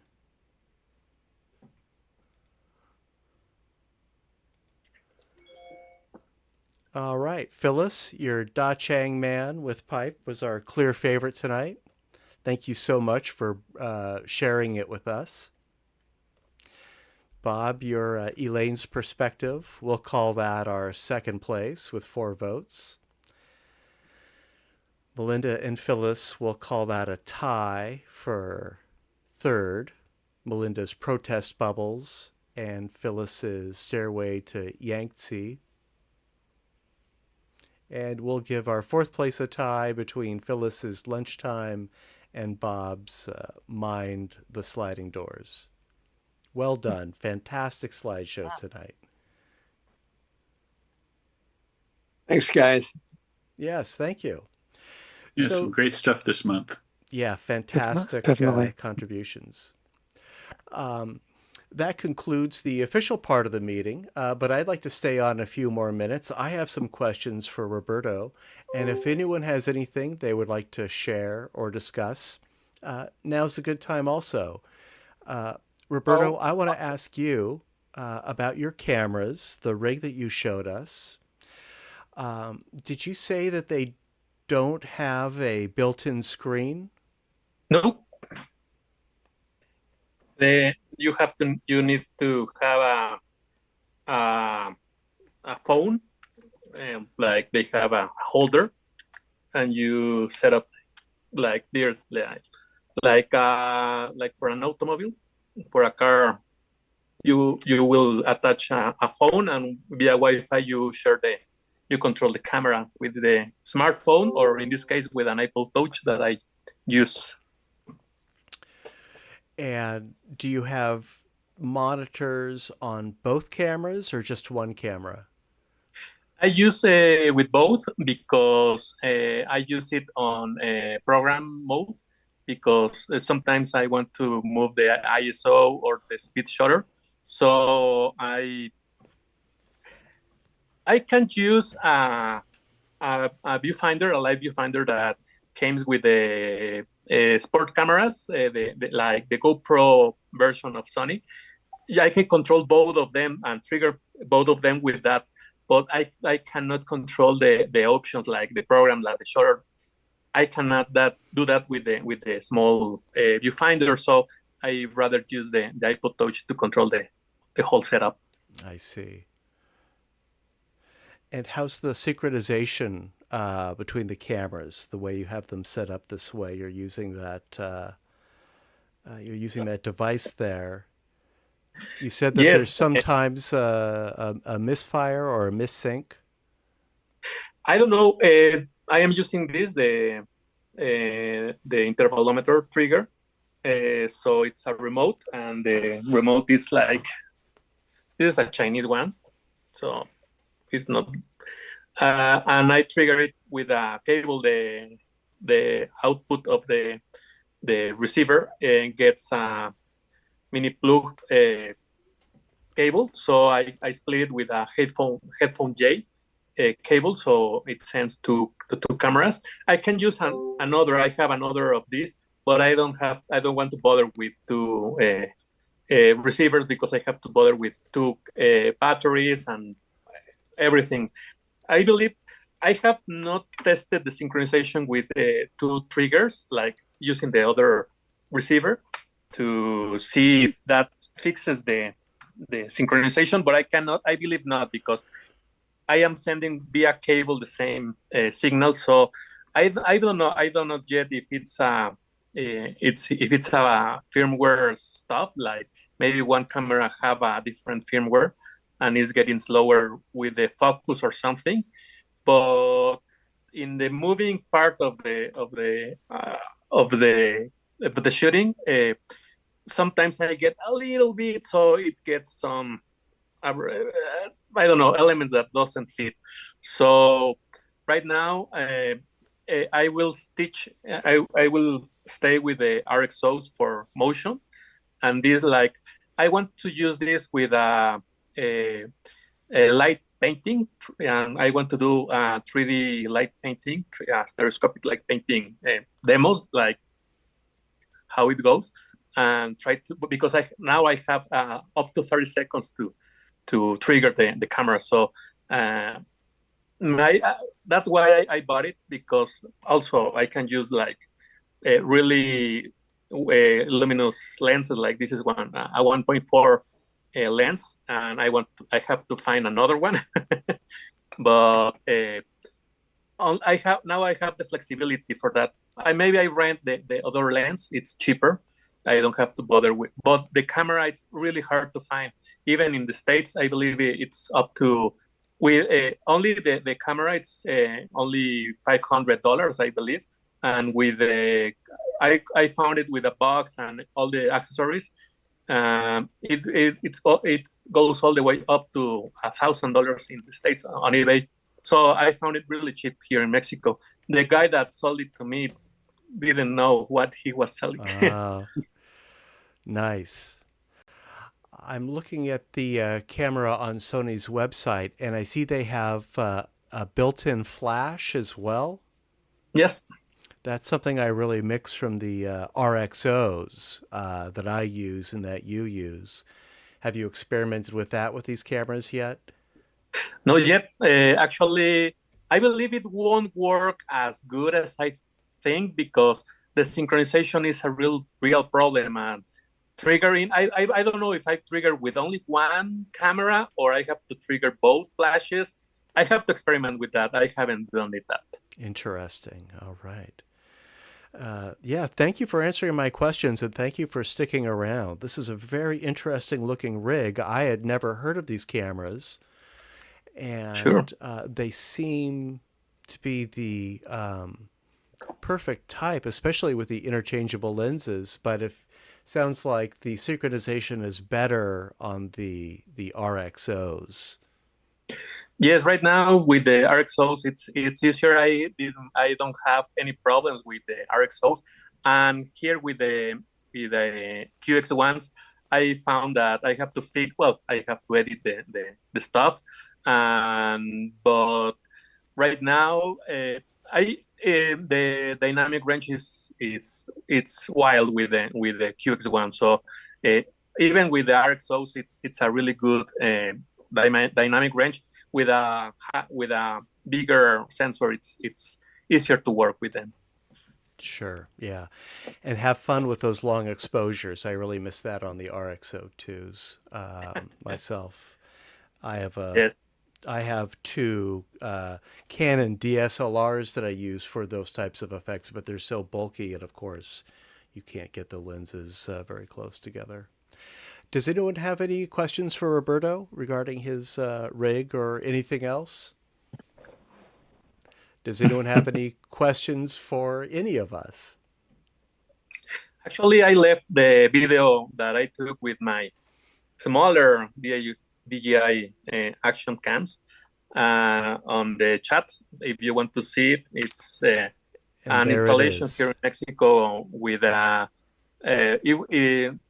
mirrors, and they have this multi-layer LED high pitch LEDs that it creates 3D elements. Watch it if you have chances and enjoy it. I have this video up right now. I can't share it on Zoom. The frame rate will be too poor. Yes. So this is a video that you shot with these. You have two of these small cameras. Is that correct? Yes. Yes, I have. Okay.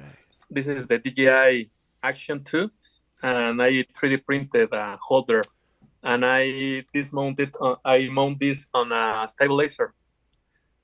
So I walk with that, and this is for video.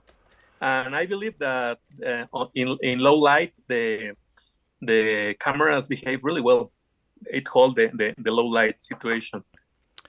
I encourage everyone. I just put the link in the chat again. Roberto had put it in about an hour ago. It's a half-width side-by-side YouTube 3D video. I encourage everyone to check it out. I'm previewing it right now as we talk, and it's got a great 3D.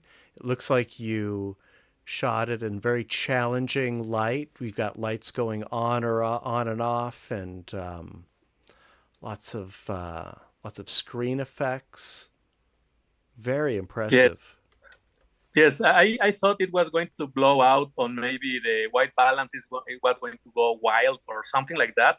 But no, the cameras hold it really well, and I didn't have to fix a lot on post-production.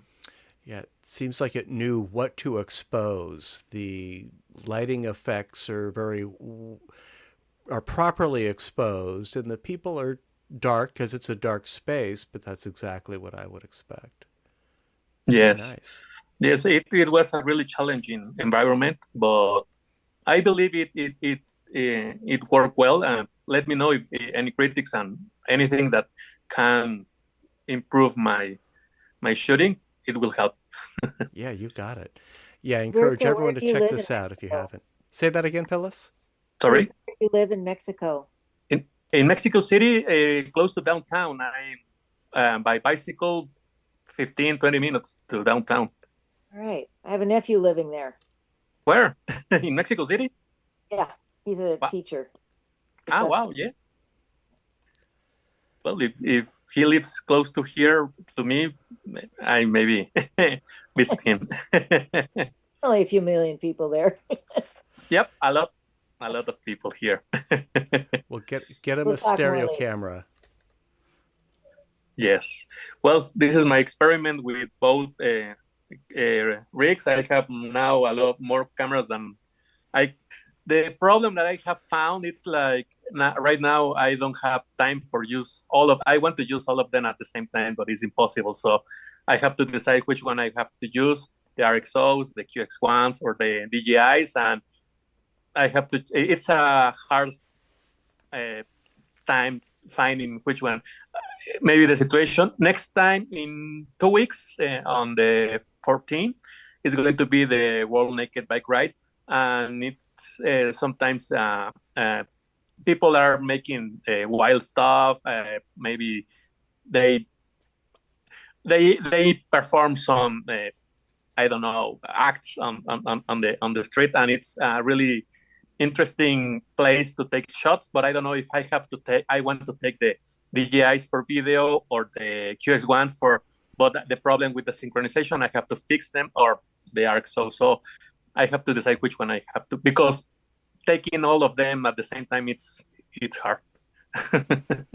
Phyllis, how many pounds of camera gear did you carry with you through China? You had your medium format, you had your stereo yes. camera. I hate to think. In total, I think I had 5 cameras, and I had to carry it all myself. I did have a backpack, a camera, photo backpack to use, but it was it was tough. I can imagine, yeah. Well, Roberto, I think you're going to get to know those cameras really well. Find the sweet spots of each one, and then you'll know which one to pull off the shelf. Yes, but having a lot of fun with them, so that's why we are here. Exactly. And I can't wait to see more. And Sure. Again, I do encourage everyone to check out the video that he posted on YouTube. It's very impressive. Thank you. All right. Does anyone have anything else they'd like to add before we call it a night? Yes, I just had a question, Matt. Mm-hmm. I just downloaded Owl 3D, having heard Herb's recommendation on it, and I tried to download an image on it, and it started to process the image, and then an error message came up which said stopped with code 1. Is anyone familiar with that error message on Owl 3D? See what I can find. Code 1 is the error that it gave you? Yeah, and no explanation, and then it wouldn't continue with the process. About 5 seconds into the process, it came up on different images, different resolutions. I've tried those sort of things. Nobody knows of that one. I'm not finding any information about that error. Could be my computer's not up to snuff enough. It's a sort of older Windows 10 one. You might want to try it again after the Zoom call's done. Yeah, I will keep chugging at it. It's somewhere it'll get fixed, I'm sure. My only advice, restart your computer, see if that helps. Right, the usual. And my computer-friendly or savvy friend can probably solve this type of stuff. Well, and get in touch with Herb, too. Oh, Mike, what was that, Mike? I've seen enough action movies that if code 1 came up on the computer as an error message, I would slowly and gently mute the computer, leave the house. Does sound like something out of Mission Impossible. Going to explode on me, yeah. Thanks, Mike. I'm going to run now from the computer.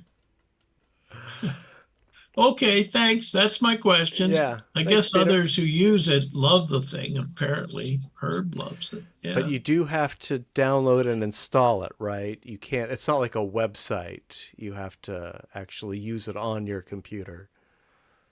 Yeah, that's the only place I use it. It's a little different. Okay, end of question. Well, thanks, Peter. Thank you, everyone, for sticking around and staying a little late. We had a fantastic meeting tonight. We have a very interesting subject this morning, next week, I mean. It's our first hypo stereo special subject, I think, ever. So I'm very curious to see what we come up with. Until then, thank you. Good night. I'll be sending a reminder email, and I'll see everyone next week. Thanks all. All right. Good night.